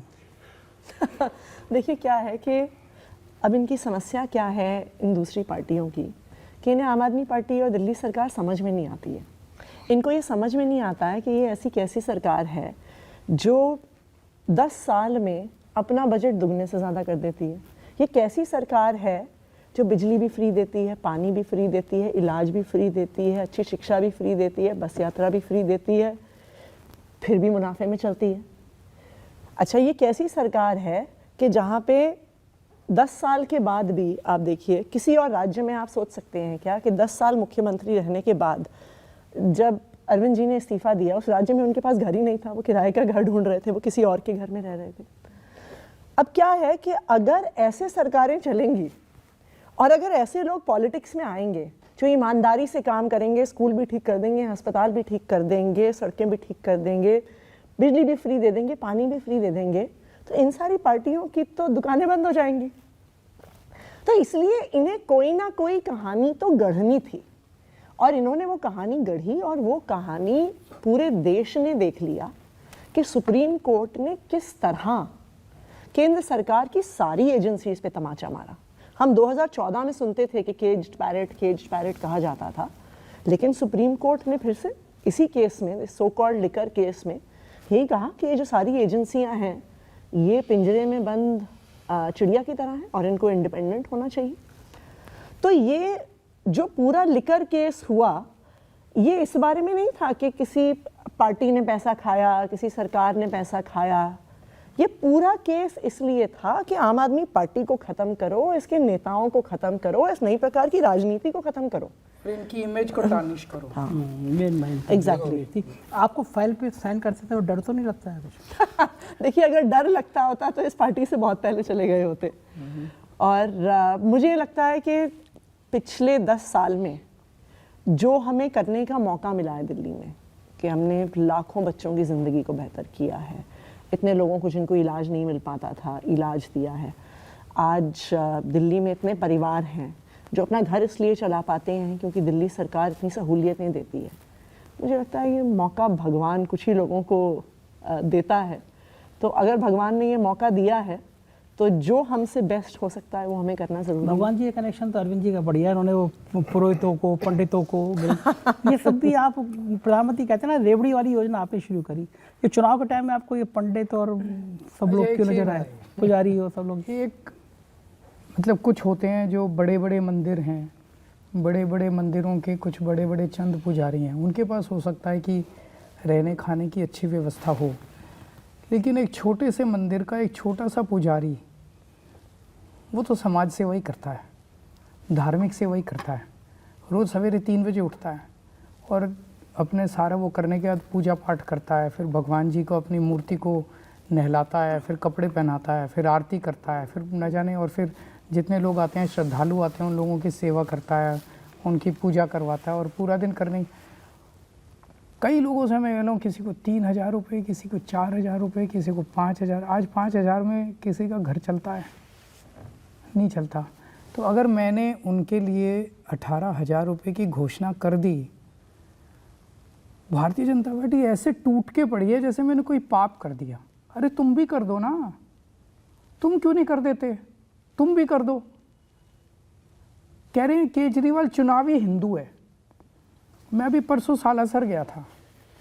सालासर में श्री बालाजी के मंदिर में उनके हनुमान जी के दर्शन करने गया। मैं जब अंदर घुसा मंदिर के, काफ़ी भीड़ थी, तो नारे लग रहे थे, श्री बालाजी की जय, श्री बालाजी की जय। मुझे देखते ही कुछ चंद बीजेपी वालों ने चिल्लाना चालू कर दिया, मोदी, मंदिर के अंदर मोदी मोदी मोदी। जो जितने धार्मिक हिंदू हैं वो तो चिल्ला रहे थे श्री बालाजी की जय, और जो चुनावी हिंदू हैं वो चिल्ला रहे थे ना मोदी मोदी। तो हम थोड़ी चिल्ला रहे थे, हम तो बालाजी की जय कर रहे थे। तो चुनावी हिंदू कौन है? जिसको मंदिर के अंदर बालाजी की मूर्ति सामने है उसको मोदी मोदी याद आ रहा है। यार, मंदिर के अंदर भी तुम लोगों को Modi Modi Modi, BJP BJP BJP. ये क्या तुम लोगों ने गत बना ली अपनी? लेकिन भगवान तो देख रहा है ना। अरविंद जी, चुनावी हिंदू वो भी है जो गुजरात चुनाव में कह रहे थे कि नोटों पर अच्छा, गणेश जी दूसरा की- आपने मैं कहा ये नोटों में सोचता गणेश हूँ, जी ये की- लोग कहते हैं केजरीवाल चुनावी हिंदू है। एक मंदिर में जब आप जाते हो, आप पूजा करते हो, पूजा करके आप कुछ चढ़ाते हो, कभी पुजारी ने आपसे पूछा है कि आप चुनावी हिंदू हो, कि आप कौन से वाले हिंदू हो, कि आप पॉलिटिकल हिंदू हो, कि आप, ये क्या है? ये क्या बदतमीजी है? तो मैं इनको ये कहना चाहता हूँ, थोड़ा सा भगवान से डरो, इतना अहंकार मत करो, इतना गंद मत मचाओ, इतनी गुंडागर्दी मत करो। ऊपर वाला भी देख रहा है तुम्हारी जो हरकतें हैं, आज नहीं तो कल, कल नहीं तो परसों तुम्हें अपनी हरकतों का फल तो मिलेगा ही मिलेगा। अब मौलवियों को भी कुछ देने की योजना है अभी? सारे दे रहे, आपके उत्तर प्रदेश में बहुत देते हैं। कितना देते हैं आपके यहाँ? उत्तर प्रदेश में मौलवियों को? हाँ। कैसी बातें कर रहे हैं? अरे वक्फ बोर्ड देता है, वक्फ बोर्ड देता है, यहाँ भी वक्फ बोर्ड देता है। वक्फ बोर्ड देता है। नहीं, जैसे तो पुजारी को तो अलग से उत्तर दे रहे हैं प्रदेश में कितना देते हैं? वक्फ बोर्ड जो देता है वो तो बहुत नॉमिनल। ना ना ना ना, हरियाना में 16,000 रुपए महीना देते हैं वक्फ बोर्ड वाले। हर आपके यूपी में भी कुछ उतना ही देते हैं। हम भी उतना ही देते थे, हम भी उतने वक्फ बोर्ड यहाँ देता है। अच्छा, तो आपका कहने मतलब पुजारियों को नहीं देता, इसलिए आप दे रहे हैं, आपका लॉजिक ये है? हम तो पुजारियों को देने वाला पूरे देश में अकेला राज्य दिल्ली है। मौलवियों को देने वाले सारे राज्य हैं, यूपी भी देता है, हरियाणा भी देता है, दिल्ली भी देता है, महाराष्ट्र भी देता लेकिन है। आप मॉडल है निकाले। आप जैसे गुजरात के चुनाव में पहले आपने कहा डोर पे गणेश जी होना चाहिए, लक्ष्मी जी होना चाहिए, नहीं होना चाहिए। नहीं आप ये हिंदू वाली एक राजनीति मिनट तो सही कहते हैं ना, फिर आप हिंदू राजनीति कर रहे हैं। तो इसमें आपको राजनीति क्यों नजर आ रही है? लक्ष्मी जी, गणेश जी किसके देवता हैं? धन वैभव के देवता हैं, माने जाते हैं कि नहीं माने जाते? मेरा ये कहना था कि अगर नोट के ऊपर लक्ष्मी और गणेश की तस्वीर होगी तो उससे देश की तरक्की होगी, गणेश और लक्ष्मी जी की पूरे देश के ऊपर कृपा होगी। इसमें क्या गलत था बताओ? गलत ये है अरविंद जी, बीजेपी खुलेआम कहती है कि 80 और 20 की लड़ाई है, 80 हिंदू की लड़ाई है, 20 को मानते नहीं मुसलमानों को। ये हमारी नहीं है, ये उनकी विचारधारा है। उनकी है, उन्हीं की मानो, अच्छी विचारधारा नहीं है उन्हीं की मानो। और आप हमारी ये विचारधारा नहीं है, हम मान जो भी दिया करते हैं हम अच्छी नीयत से करते हैं। मान दिया आपकी बात, लेकिन जो बीजेपी की ये राजनीति है, जो संघ की राजनीति है, पहली बार मैं तो अपनी 35 साल की पत्रकारिता में पहली बार देख रहा हूँ कोई नेता उस बीजेपी और संघ के वोट बैंक में सेंध लगा रहा है। तकलीफ यही है, जो हिंदू राजनीति आप कह रहे हैं पुजारियों को मिलने चाहिए और मंदिरों में जाना चाहिए, पहली बार कोई बड़े लेवल का नेता उनके हिंदू वोट बैंक में सेंध लगा रहा है। तकलीफ आपसे शायद यही है। हम अच्छी राजनीति कर रहे हैं, हम स्कूलों की राजनीति कर रहे हैं, हम अस्पतालों की राजनीति कर रहे हैं, हम पंडितों को, गरीब पुजारियों को तनख्वाह देने की बात करते हैं, हम लक्ष्मी जी की बात करते हैं, हम गणेश जी की बात करते हैं, हम हनुमान जी की बात करते हैं। उस पर उनका अधिकार है क्या? वो था है तो है, आप माने या नहीं माने? कैसे तो उनका था तो अधिकार हो गया? आप माने या ना माने, रामचंद्र जी लेकिन हमारे वो तो हैं, बेचारे नारे जो लगाते रामचंद्र थे, जी हमारे हैं, हनुमान जी हमारे हैं, उनके कैसे हो गए? वो तो अपना कॉपीराइट मानते थे। वो तो राजनीति करते हैं रामचंद्र जी के साथ। हम दिल से मानते हैं रामचंद्र जी को, हम हनुमान जी को दिल से मानते हैं। इसी मैं आपसे कह रहा हूँ ना, जो एक IQ थोड़ा ज़्यादा वाला है वो यही वाला है, एक्चुअल में यही वाला है। आप उनके शतरंज पे जिस हिसाब से बैटिंग कर रहे हैं, लोग कह रहे हैं कि मोदी जी तो 1-2 साल बाद रिटायर हो ही जाएंगे, मतलब उम्र भी हो गई उनकी, पार्टी के अंदर भी थोड़ी बगावत होगा टाइप की, संघ से भी कोई नाराजगी जा रही। लोग कह रहे हैं कि अब संघ पसंद करेगा कि अरविंद केजरीवाल जैसा एक आदमी आए जो हिंदू वोट बैंक को संभाल सके। हमें देखिए, मेरा वोट बैंक इस देश के 140 करोड़ लोग हैं और मुझे सबसे ज़्यादा खुशी होगी अगर हम देश के हर बच्चे को अच्छी शिक्षा दे पाएँ। मुझे खुशी होगी और इस देश के अंदर कोई बीमार हो उसे अच्छे से अच्छा और फ्री इलाज दे पाएँ। मुझे खुशी होगी इस देश के अंदर सबको 24 घंटे बिजली मिले, अच्छी सड़कें मिलें, अच्छी इंफ्रास्ट्रक्चर मिले इस देश के अंदर, और हर व्यक्ति अपनी अपनी श्रद्धा के हिसाब से अपने अपने भगवान की भक्ति करने के लिए स्वतंत्र हो। मैं अगर आज भगवान जी की, बालाजी की जाके पूजा करता हूँ, मैं गणेश जी, लक्ष्मी जी की पूजा करता हूँ, सामने वाले कहते हैं अरे ये तो चुनावी हिंदू है, ये क्या बात हुई यार? मैं मंदिर नहीं जा सकता, मैं हनुमान जी की पूजा नहीं कर सकता।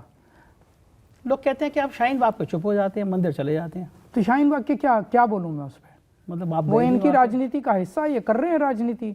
मेरी राजनीति अलग है, मेरी ये वाली राजनीति नहीं है। मेरी राजनीति है स्कूल, अस्पताल, बिजली, पानी, वो इनको नहीं करना आता, करके दिखा देंगे। मैं इनको चैलेंज कर रहा हूँ। प्रधानमंत्री जी ने एक और बड़ा भयंकर बयान दे दिया कि अन्ना के आंदोलन के बाद में कुछ ऐसे लोग पैदा हो गए, अब तक तो अन्ना को ही बहुत मानते थे। मैं आज देख रहा था, आज प्रधानमंत्री जी का जो भाषण आया था, 43 मिनट का भाषण था। उस 43 मिनट में से 39 मिनट वो केवल दिल्ली के लोगों को गालियां देके चले गए। दिल्ली के लोगों को या आपको? दिल्ली के लोगों को, दिल्ली के लोगों द्वारा चुनी हुई सरकार को। हाँ, मतलब इनडायरेक्ट में आप ही नाम नहीं लिया, आप ही को मतलब मान ले। तो तो मोदी जी को इन्हें गालियां देने की ज़रूरत क्यों पड़ी? क्योंकि उन्होंने कोई काम नहीं किया 10 साल में। दिल्ली के अंदर दिल्ली के लोगों ने 2015 में 2 सरकारें चुनी, केंद्र के अंदर मोदी जी को चुना और दिल्ली के अंदर हमें चुना। दिल्ली की व्यवस्था थोड़ी सी जटिल है, आधी पावर उनकी है, आधी पावर हमारी है। 10 साल में हमने इतने काम किए कि आप अगर ये इंटरव्यू जारी रखे तो 3 घंटे तक मैं अपने काम गिना दूंगा आपको। मैंने बिजली में ये वो ये इतने सारे काम किए। मोदी जी ने पिछले 10 साल के अंदर केंद्र सरकार ने दिल्ली में एक काम नहीं किया, एक भी काम नहीं किया 10 साल में। इतने तो होर्डिंग मेरे एक मिनट सुनिए, वो होर्डिंग हमारे खिलाफ, आप एक बार राउंड लगा लो कैमरा लेके। तो उन्होंने वो मुझे गाली दे के गए। मैं ये कहता हूँ भाई मैंने 500 मोहल्ला क्लिनिक बनाए, आप 5000 मोहल्ला क्लिनिक बनाओ ना। आप तो इतने ताकतवर हो, इतना पैसा है आपके पास, इतनी पावर है आपके पास। अगर 5000 मोहल्ला क्लिनिक मोदी जी ने बनाए होते, आज उन्हें मुझे गाली देने की जरूरत नहीं पड़ती। केजरीवाल को वो गालियाँ नहीं देते, वो कहते मैंने 5000 मोहल्ला क्लिनिक बना दिए। मैंने दिल्ली के अंदर जितने भी स्कूल बनाए, आप 5000 स्कूल बनाओ ना, 10,000 स्कूल बनाओ दिल्ली के अंदर। मैंने 5 अस्पताल बनाए, आप 50 अस्पताल बनाओ दिल्ली के अंदर, तब तो आपकी वाह वाह। मैंने इतनी लाइन खींची, आप केजरीवाल के सामने लंबी लकीर खींच दो। फिर मोदी जी को आज केजरीवाल को 39 मिनट तक केजरीवाल को गाली देने की जरूरत नहीं पड़ती। उन्हें गाली क्यों देनी पड़ी? क्योंकि काम ही नहीं थे गिनाने के लिए। मैं गाली गलौज करता नहीं हूँ, ये मैं इस तरह की राजनीति, मैं काम की राजनीति करता हूँ। मैं जहाँ भी जाता हूँ मैं लोगों को, आप मेरे कोई भाषण उठा के देख लो, मेरे लोग बोर हो गए होंगे मेरा भाषण सुन। वही आपको मुस्कुरा के सुनते हैं कि अब कौन सा तीर निकालेंगे आप? नहीं, वही स्कूल, अस्पताल, बिजली, पानी, स्कूल, अस्पताल, उसी के बीच में छोटी सी बात निकाल लेते हैं। जैसे मैं उदाहरण बता दूं, आपका दिमाग थोड़ा एक्स्ट्रा कैसे काम करता है इसको उदाहरण देके बता देता हूं आपको।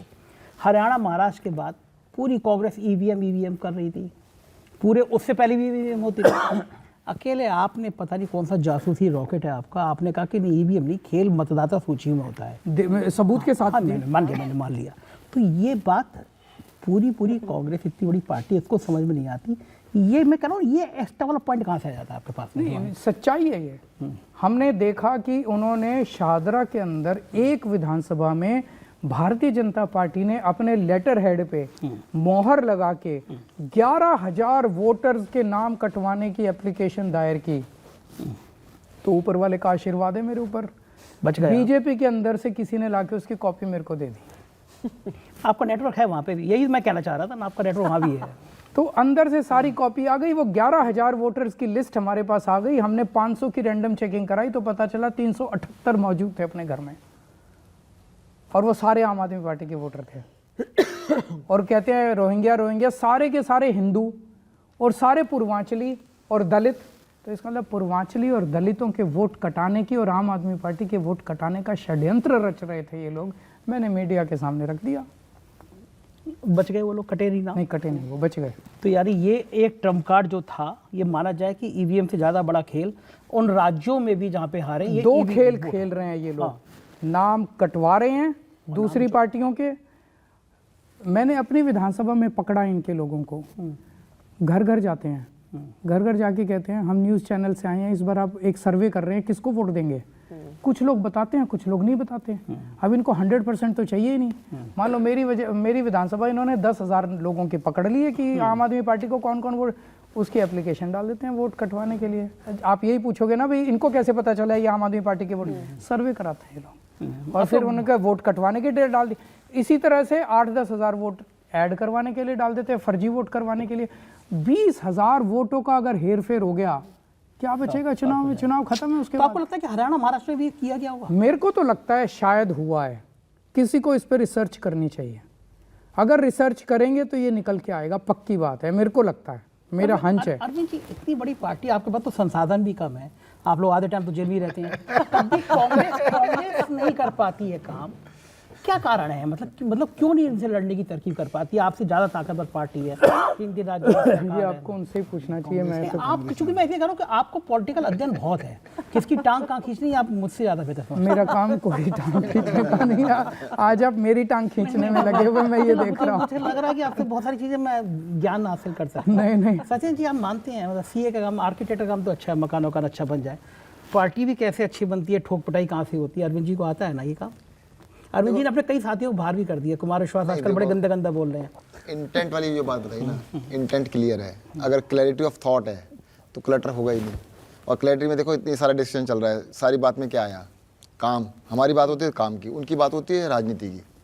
वैसे उनके पास हिस्ट्री है, उनके पास इतनी लंबी चौड़ी हिस्ट्री है, 50 साल पहले क्या हुआ, 100 साल पहले क्या हुआ, 500 साल पहले क्या। हमारे पास क्या है, स्कूल, अस्पताल, बिजली पानी। लेकिन सत्येंद्र जी, मैं ये कह रहा हूँ कि देखिए आपको कई फ्रंट पर लड़ना पड़ रहा है। आपको चुनाव आयोग से लड़ना पड़ रहा है, आपको बीजेपी से लड़ना पड़ रहा है, कांग्रेस भी चलो नूरा कुश्ती आपकी चलती लड़ लेती है, कभी दोस्ती हो जाती है।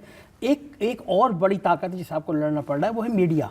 तो आपकी तो कहानी बताएगी नहीं। एक बड़े चैनल के एंकर हैं, वो दिन भर मस्जिद के नीचे मंदिर और मंदिर के नीचे मस्जिद ढूंढते रहते हैं, आपको बताते रहते हैं, और इनके शाहीन बाग के किस्से सुनाते रहते हैं कि जिससे माहौल बन जाए। तो आपको एक फ्रंट वहाँ भी लड़ना पड़ रहा है। तो आप ये बिजली पानी के किस्से जो बता रहे हैं, मैं किसी टीवी चैनल पर नहीं देखता हूँ, बुरा मत मारिएगा, मैं दूसरे किस्से देखता हूँ। कभी इनके घर के किस्से देखता हूँ, कभी वो ट्रक देखता हूँ कि मुख्यमंत्री के घर के बाहर चला रहा है, तो एक घंटे के शो होते हैं। तो आपको इतने फ्रंट से लड़ना पड़ रहा है। तो आप ये जो कहानियाँ बता रहे हैं, इन कहानियों पे क्या दिल्ली की जनता सुनेगी, या फिर ये जो खुराफातें हो रही हैं मीडिया जो कर रही है? देखो ऐसा है, जनता दोनों चीज़ें सुनती है। उन्होंने पहले ही सुन के ना लोकसभा में चुन तो दिए, उनको सब ड्रामा करने के लिए, सब कुछ चीज़ों के लिए चुन दिए उन्होंने, लोकसभा के एमपी चुन दिए। अब काम करने वाला भी तो चाहिए कोई। वैसे ये थोड़ा इसमें ना एक और पॉइंट है, आप इस बात को समझिए। जब ये पूरा प्रोपेगेंडा करते हैं ना, जैसे जब ये नेशनल प्रोपेगेंडा करते हैं कि विदेशों में डंका बज रहा है, तो लोग मान सकते हैं हाँ विदेशों में बज रहा हो क्योंकि विदेश तो कोई गया नहीं। या कोई यहाँ बोले गुजरात में ऐसा हो गया, वो कहते हैं हाँ यार हो गया हो, क्योंकि गुजरात तो कोई गया नहीं। मगर जब ये प्रोपेगेंडा ये कहते हैं ना कि मोहल्ला क्लिनिक में डॉक्टर नहीं है, मोहल्ला क्लिनिक के अंदर जो ये कूड़ा पड़ा हुआ है, और जो है स्कूल जो है बर्बाद हो गए, जैसे प्रधानमंत्री जी ने कहा, तो ये प्रोपेगेंडा पकड़ा जाता है। क्योंकि वो गरीब आदमी मोहल्ला क्लिनिक में हर हफ्ते जा रहा है। हमारे मोहल्ला क्लिनिक में ऑन एन एवरेज 120 लोग रोज जा रहे हैं। अच्छा। तो लाखों लोगों को पता है मोहल्ला क्लिनिक में डॉक्टर भी बैठा है, दवाई भी मिल रही है, फ्री टेस्ट भी हो रहा है। वही जनता जिनके बच्चे सरकारी स्कूल में जा रहे हैं, वो तो जान ही रहे हैं सरकारी स्कूल अच्छे हैं, मगर जब पोलिंग बूथ पे वो आदमी घुसता है तो पोलिंग बूथ सारे सरकारी स्कूल हैं। आज बड़ा मजेदार बात को भी पता चल आज जाता है। मोदी जी की रैली हुई। मोदी जी की रैली में मोदी जी ने कहा कि इन लोगों ने दिल्ली की शिक्षा व्यवस्था बर्बाद कर दी। उसी के बाहर एक टीवी चैनल वाला एक बच्चे से, छोटे से बच्चे से बात कर रहा है। उस बच्चे से पूछा हाँ भाई कौन सी क्लास में पढ़ता है? बोला जी 9वीं में। बोला वो शायद 9वीं में या 5वीं में बोला, 9वीं। तो उससे पूछा कि किसको वोट दे, किसकी सरकार बननी चाहिए दिल्ली में? बोला जी केजरीवाल की। तो बोला कि ये तू रैली में तो आया हुआ मोदी की? बोला नहीं सरकार तो केजरीवाल की। क्यों? बोला उन्होंने स्कूल अच्छे कर दिए। बोला तेरे स्कूल? बोला मैं सरकारी स्कूल में पढ़ता हूँ, करोल बाग में पढ़ता हूँ, बहुत अच्छा स्कूल कर दिया मेरा। वो ये जो बोल रहे हैं, अगर मोदी जी आके कहेंगे कि केजरीवाल ने स्कूल खराब कर दिए, बच्चों को तो पता है, माँ बाप को तो पता है स्कूल खराब नहीं किए, मोदी जी झूठ बोल रहे हैं। कोठी वालों को पता है, वो वोट डालने जाते हैं स्कूलों में। 18 लाख बच्चे दिल्ली के गवर्नमेंट स्कूल्स में पढ़ते हैं। जब हम आए थे 2015 में तो करीब 15 लाख बच्चे होते थे, तो 3 लाख बच्चे तो वैसे ही बढ़े ही हैं, पर उसको भी छोड़ दीजिए आप। 18 लाख परिवारों के बच्चे तो डायरेक्टली देख रहे हैं, मतलब 18 लाख परिवार तो डायरेक्टली देख रहे हैं। जो सौरभ बोल रहे हैं कि सरकारी स्कूल के बहुत सारे बच्चों के माता पिता कहीं किसी कोठी में काम करते हैं, कहीं ऑटो चलाते हैं, कहीं प्रेस कर रहे होते हैं, किसी फैक्ट्री में काम कर रहे हैं, वो अपने उसमें बताते हैं कि हमारे स्कूल ठीक हुए हैं। तो जिनके बच्चे नहीं पढ़ रहे हैं उनको भी पता है। तो जब आप ये कहते हैं ना, आज ही अभी आपके प्रोग्राम में आने से पहले मैं किसी के साथ मीटिंग में बैठा हुआ था अपनी विधानसभा में, वो कह रहे थे कि मेरा सारा स्टाफ पहले अपने बच्चों को प्राइवेट स्कूल में पढ़ाता था, बोले अब सबके सब ने अपने गवर्नमेंट स्कूल में करा लिए हैं, तो उसको भी पता है। तो जब मोदी जी खड़े हो गए कहते हैं सरकारी स्कूल बर्बाद हो गए, तो दिल्ली के कम से कम 25-30 लाख परिवारों में इस बात पे हंसा गया होगा। क्या मजाक कर रहे हो यार, क्यों मजाक कर रहे हो, हमारे तो बच्चे पढ़ते हैं वहाँ। मुझे वो याद आ रहा है बस, प्रधानमंत्री जी ने एक बार याद है आपको, कहा होगा AK-47 कुछ वो याद आया हाँ, है ना वो AK-47 AK-49 बोला था क्योंकि 49 डेज की हमारी सरकार AK-49 पहले चुनाव में 2015 से पहले बोला है ना। तो आपका प्यार पहले शुरुआत से ही, अभी नया नहीं वो आपको इतना ही प्यार शुरू से करते रहे, उधर से ज्यादा है। उधर से ज़्यादा है ना। हाँ उधर से आप कुछ कह सकते हैं जी। मैं ये कहता है काम के बारे में, देखो अभी हम सब लोगों को जेल में डाला, अभी मैं कैंपेन भी कर रहा हूँ। तो मैं जब जेल में था ना 2.5 साल पहले मुझे अरेस्ट किया था, 30 मई को पूरे 2.5 साल हो चुके हैं, 2 दिन ज़्यादा हो गए। तो मैं जेल में कई बार सोचता था, मैंने कहा 2.5 साल हो गए, काउंसलर भी बीजेपी का, MP भी बीजेपी के, पैसे की कोई लिमिट नहीं, हमारे पास 60,000 करोड़ का बजट है, केंद्र के पास 60 लाख करोड़ का बजट है। तो मैं अब जाऊँगा, मेरी तो किसी को जरूरत होगी नहीं, सब काम हो गए होंगे। भाई साहब जाने के बाद मेरा तो प्रचार कर दिया उन्होंने, जहाँ जाता हूँ जैन साहब 2.5 साल हो गए कोई काम ही नहीं हुआ। मैंने कहा उसने क्या किया, कहते वो करते का है, वो तो ये कहते हैं काम कराना उससे करा लेना, मतलब लिटरली कह दिया सत्तर से करा लेना। अब कहते भाई साहब आप आ गए करा दो काम, तो मैंने कहा सारे काम करा दो, चिंता मत करो। एक बार और जिता दो। जिताने की बात नहीं है, उनको पता है काम तो करने के लिए, उनको पता है भाई केजरीवाल के लोग ही करेंगे, केजरीवाल ही कराएंगे। और बाकी कोई, उन्होंने इतना प्रचार किया हमें जेल में डाल के, कोई काम नहीं किया। ऐसा अच्छी आप दोनों इनके चक्कर में मत पड़ना। आपको लगे कि चुनाव की जीत का रास्ता भी वो जेल से होके आता है कि उन्होंने 10 साल में क्या काम किया। तो आपने बोला नहीं, देखो इन्होंने होर्डिंग लगाए, आप देखो होर्डिंग पे भी काम के बारे में कहीं नहीं लिखा हुआ है इन्होंने, इनके हर होर्डिंग में गाली दी हुई है इनको, एक जगह कोई नहीं है कि हमने ये किया।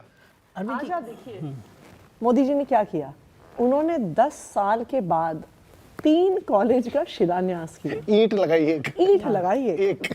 मतलब उस दौरान अरविंद केजरीवाल जी ने 22,000 क्लासरूम बना दिए, 4 नई यूनिवर्सिटीज खोल दी, उनके 6 नए कैंपस खोल दिए, 80,000 सीटें बढ़ा दी। दिल्ली सरकार के स्कूलों के बच्चे IIT जा रहे हैं, JEE का एग्जाम क्लियर कर रहे हैं, नीट का एग्जाम क्लियर कर रहे हैं, फ्रेंच सीखने के लिए पेरिस जा रहे हैं। और उन्होंने 3 ईंट लगाई और उसका नाम भी रख दिया, ईंटों का नाम भी रख दिया। हाँ बढ़िया, लेकिन वो जितने आइडियल तरीके से बनाते बिल्डिंग भी उतनी बढ़िया बनती। जैसे उन्होंने राम मंदिर इतना बढ़िया बनाया, बारिश में छत टपकने लगी, तो वो काम भी इस तरह के करते हैं। जब पूरी बन जाती है बिल्डिंग तो वहाँ छत टपकने लगती है। पिछले चुनाव से पहले ना मुझे पता नहीं कौन से, शायद यूपी चुनाव से पहले हमने ना यहाँ दिल्ली में स्पोर्ट्स यूनिवर्सिटी बनाई थी, और बड़ा मतलब लोगों ने कहा भाई देश की पहली ऐसी स्पोर्ट्स यूनिवर्सिटी बन रही है। तो मेरे ख्याल से, मुझे ठीक से याद नहीं है, शायद यूपी चुनाव से पहले मोदी जी ने मेरठ में बाकायदा उद्घाटन किया। हाँ मेरठ में, और मेरठ में एक स्पोर्ट्स यूनिवर्सिटी का शिलान्यास किया गया, शिलान्यास ही किया गया था। और अब वो शिला भी गायब है, न्यास तो पता नहीं, वो शिला का भी नाश हो गया। अरविंद जी शुरुआत में आप भी बड़े बिल्कुल एंग्री यंग मैन के अमिताभ बच्चन की तरह थे। दो कुछ वाक्य आप ये लोग भूल गए, मैं आपको याद दिलाता हूँ। आपने आते ही देश के एक बड़े उद्योगपति अंबानी जी पे FIR करा दी थी, और पूरे देश में तहलका मच गया था कि इतनी हिम्मत कौन कर सकता है, सीधा अंबानी पे FIR करा दी। फिर देश का एक बड़ा चैनल वो आपके खिलाफ बहुत टाव कर रहा था, आप पहले इंसान थे, आपने पूरा पेज का होर्डिंग दे दिया, विज्ञापन दे दिया था अखबारों में चैनल के खिलाफ। फिर आपने वो लाइन जो चेंज करी है, अब थोड़े सॉफ्ट हो गए हैं, आप ऐसी चीज़ें नहीं करते, बड़े बड़े आदमियों पे पंगा नहीं करते। ऐसी बात नहीं है, मैं अभी तो कहानी सुनाई थी। जो सही है वो सही है, जो गलत है वो गलत है। जो जिस वक्त की आप बात कर रहे हो उस वक्त एंटी करप्शन ब्रांच हमारे पास होती थी, तो एंटी करप्शन ब्रांच हमारे पास है, तो किसी भी किस्म का भ्रष्टाचार होगा उसके ऊपर हम एक्शन लेंगे। इन्होंने, मोदी जी ने आके एंटी करप्शन ब्रांच छीन ली, चलो छीन ली, अब आप ही कुछ कर दो। उन्होंने उनके साथ हाथ मिला लिया, अब वो एंटी करप्शन ब्रांच भी उन्होंने छीन ली और कुछ एक्शन भी नहीं ले रहे वो। आशीष जी, गवर्नर साहब चाय वाय पिलाते हैं आपको, या उतने आपसे एक पुकपंथी से नाराज थे, दूसरे से उतने नाराज रहते हैं? चाय तो पिलाते हैं, चाय तो मेरे ख्याल से सर को भी पिलाते थे। अच्छा, जब जैसे हम लोग लड़ाई देखते हैं गवर्नर में, आप इतने तीखे बाढ़ चल रहे हैं, दूसरे के इतना बोल रहे हो, जब सामने बैठते हैं तो भी इतना तीखापन रहता है, आराम से बातें होती हैं? नहीं, ऐसा कुछ नहीं है, आराम से बात होती है। अच्छा, इसका मतलब नेता लोग पब्लिक को बेवकूफ़ बनाते हैं? क्यों? आप लोग टीवी पे बाकी जगह लड़ते हो, फिर से मैं आपको ये बता दूं, हमारी कोई लड़ाई नहीं है, ये कोई जमीन जायदाद की लड़ाई नहीं हो रही कि ज़मीन बट रही है, बाप दादा की ज़मीन बट रही है और लड़ रहे हैं हम। ये ऐसी कोई लड़ाई नहीं है, मुद्दों की लड़ाई है, मुद्दों के ऊपर हम।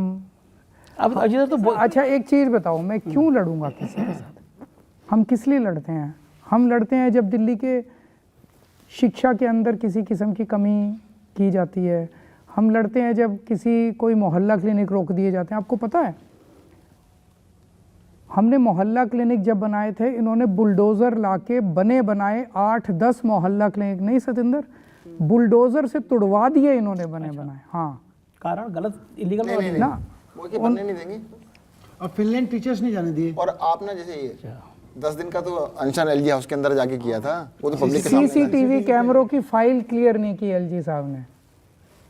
तो फिर मैं, सतिंदर, मनीष और गोपाल राय जी, हम 4 लोग एलजी हाउस के अंदर घुस के उनके कमरे के अंदर 10 दिन हम लोग अनशन किया इसके था। तो आप एक्सपर्ट हैं। तो तब सीसीटीवी कैमरे दिल्ली में कैसे लगे? क्योंकि हमने अनशन किया। अब आप कहते हो लड़ते हो, अगर हम लड़े नहीं तो दिल्ली वालों के लिए जो इतने सारे काम कराए थे कोई काम ना हो। तो मेरा अपना ये कहना है कि मैं सारे काम कराऊंगा, उसके लिए चाहे इनके पैर पड़ने पड़े, चाहे हाथ जोड़ने पड़े, चाहे धरना करना पड़े, जो करना पड़े, दिल्ली वालों के काम नहीं रुकने दूंगा मैं। अच्छा, सरकार बन जाएगी तो फिर एलजी की लड़ाई तो फिर ऐसी चलती रहेगी, काम तो जैसे अब रुक रहे हैं फिर रुकेंगे। 10 साल से काम हो रहे हैं कि नहीं हो रहे? हाँ, डंडा मार मार के धरना दे के हो रहे हैं काम। यानी धरना चलता जितने काम दिल्ली के अंदर हुए हैं उतने काम इनके 30 साल से गुजरात में सरकार है वहाँ नहीं हुए। संजय जी, आपको भी लगता है, आप गए गुजरात, देखा है आपने मॉडल? आपको भी बिल्कुल ऐसी वहाँ पे? मैं सच बताऊं, मैं गुजरात में जब गया था ना, मेरे दिमाग में पिक्चर बिल्कुल जैसे मनीष जी बता रहे हैं उसी तरह मैं सोचा, पर काफ़ी डेवलप हो गया होगा। काफ़ी पीछे है अभी भी, बहुत ज़्यादा, मतलब इतना सोचना मुश्किल था। और जबकि उसके बाद और भी मुश्किल था जब इतना ड्रामा सुना था ना कि भाई इतना आगे बढ़ गया है, इतना ये हो गया, इतना हो गया है। तो जाने के बाद थोड़ा सा ना सब जैसे छवि थी जो ख़त्म सी हो गई, धूमिल हो गई थी। देखो लोग, मैं एक चीज़ कहना चाहता हूँ कि लोग ना अपने नेता में जो लीडर चुनते हैं, वो चाहे एमएलए चुने, मुख्यमंत्री चुने, वो अपने अधिकारों को प्रोटेक्ट करने वाला, उनकी ज़रूरतों को पूरा करने वाला, चाहे वो लड़के करे, कहीं से भी करे, कि भाई अब तो ज़रूरतें पूरी करने वाला हमारा लीडर है। लीडर एक तरह से वॉरियर है। अब वो वॉरियर, मतलब अरविंद केजरीवाल जी फाइटर हैं। अब आप एक फाइटर को कह रहे हो जी आप लड़ोगे, अरे फाइटर तो लड़ेगा ही। जिन लोगों की उनको रक्षा करनी है, जिन लोगों के लिए उनको काम करने हैं, जिन लोगों के अधिकारों की रक्षा करनी है, जीवन की रक्षा करनी है, उनके लिए लड़ेंगे ही। अब आप फाइटर से बोलो जी सरकार बन जाएगी तो आप लड़ोगे? हाँ जी, लड़ने के लिए लोग चुन रहे हैं। लेकिन अरविंद जी तो कभी कोई लड़ाई उल्टी भी कर लेते हैं ना, इंडिया गठबंधन में शामिल हुए, इंडिया गठबंधन से लड़ाई लड़ ली, कांग्रेस अब आजकल नाराज है आपसे। नहीं, हमने कहाँ लड़ ली? कांग्रेस कह रही है भाई तो गड़बड़ हो गया, गड़बड़ दोस्ती हो गई थी हमारी। भाई हमने नेशनल लेवल पे हमारा इंडिया गठबंधन का अलायंस था। स्टेट लेवल पे हर पार्टी अपने अपने तरीके से चुनाव लड़ रही है। स्टेट लेवल के ऊपर किसी स्टेट के अंदर कुछ इंडिया गठबंधन की पार्टियां साथ आएंगी, किसी स्टेट के अंदर साथ नहीं आएंगी।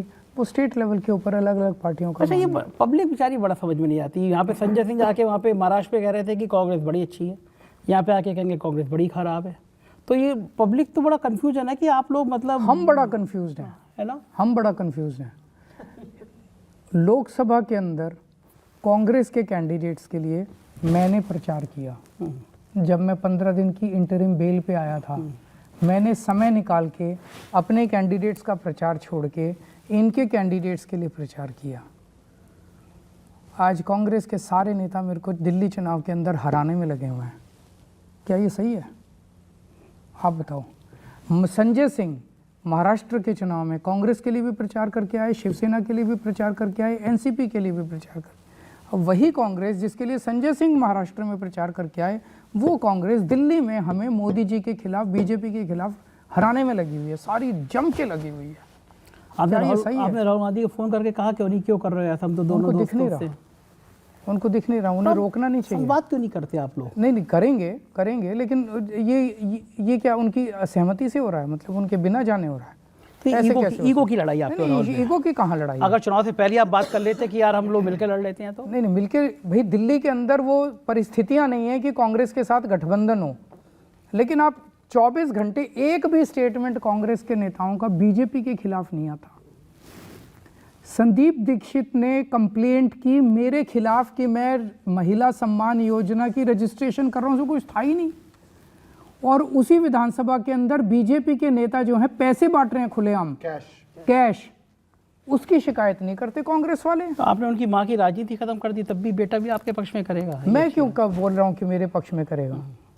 लेकिन इसका मतलब आप मान लो ना खुलेआम, भाई बीजेपी के साथ मिलके लड़ रहे हैं, आप मान लो कि बीजेपी और कांग्रेस मिलके दिल्ली से आम आदमी पार्टी को हराने के लिए चुनाव लड़ रही है। घोषणा कर दो ना आप कि भाई लोकसभा चुनाव लड़े थे आम आदमी पार्टी के साथ कांग्रेस वाले, विधानसभा चुनाव लड़ रहे हैं बीजेपी और कांग्रेस का गठबंधन, मान लो आप। तो आप एक जनता क्लियर हो जाएगी ना। जनता को तो वैसे भी क्लियर है, जनता बेवकूफ नहीं है, देख रही है जनता की चल क्या रहा है। जनता बड़ी सियानी है, इन्हें लगता है कि जनता बेवकूफ़ है, यही सियाने हैं।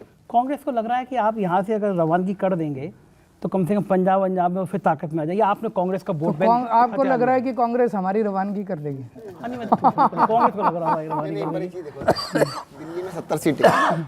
एक सीट का नाम बताइए जहाँ पे कांग्रेस जीतने के लिए लड़ रही हो, एक सीट के लिए। अपना वोट बैंक तो बचाएगी ना। नहीं पार्टी अरे यार कोई तो कोशिश करे ना, एक सीट पे तो कोशिश कर ले। और बैंक नहीं है कुछ भी। कितने रुपए हैं उनके बैंक में? खत्म कर दिया आपने। दिल्ली के वोट बैंक में कांग्रेस के कितने रुपए, कितने वोट हैं? खत्म कर दिया आपने। तो वो केवल और केवल आम आदमी पार्टी को हराने के लिए लड़ रही है कांग्रेस। अच्छा, ये बड़े दुख की और खेद की बात है कि उनके लिए देश इंपॉर्टेंट नहीं है, कांग्रेस के लिए देश इंपॉर्टेंट नहीं है।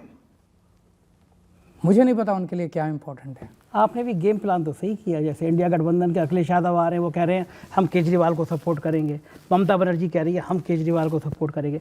तो इंडिया गठबंधन के जितने सहयोगी दल हैं वो कांग्रेस की जगह आपकी तरफ आ रहे हैं। तो ये माना जाए कि इंडिया गठबंधन सही हम हैं, सब लोग सही का साथ दे रहे हैं, हम सही हैं, हम बदमाशी नहीं कर रहे।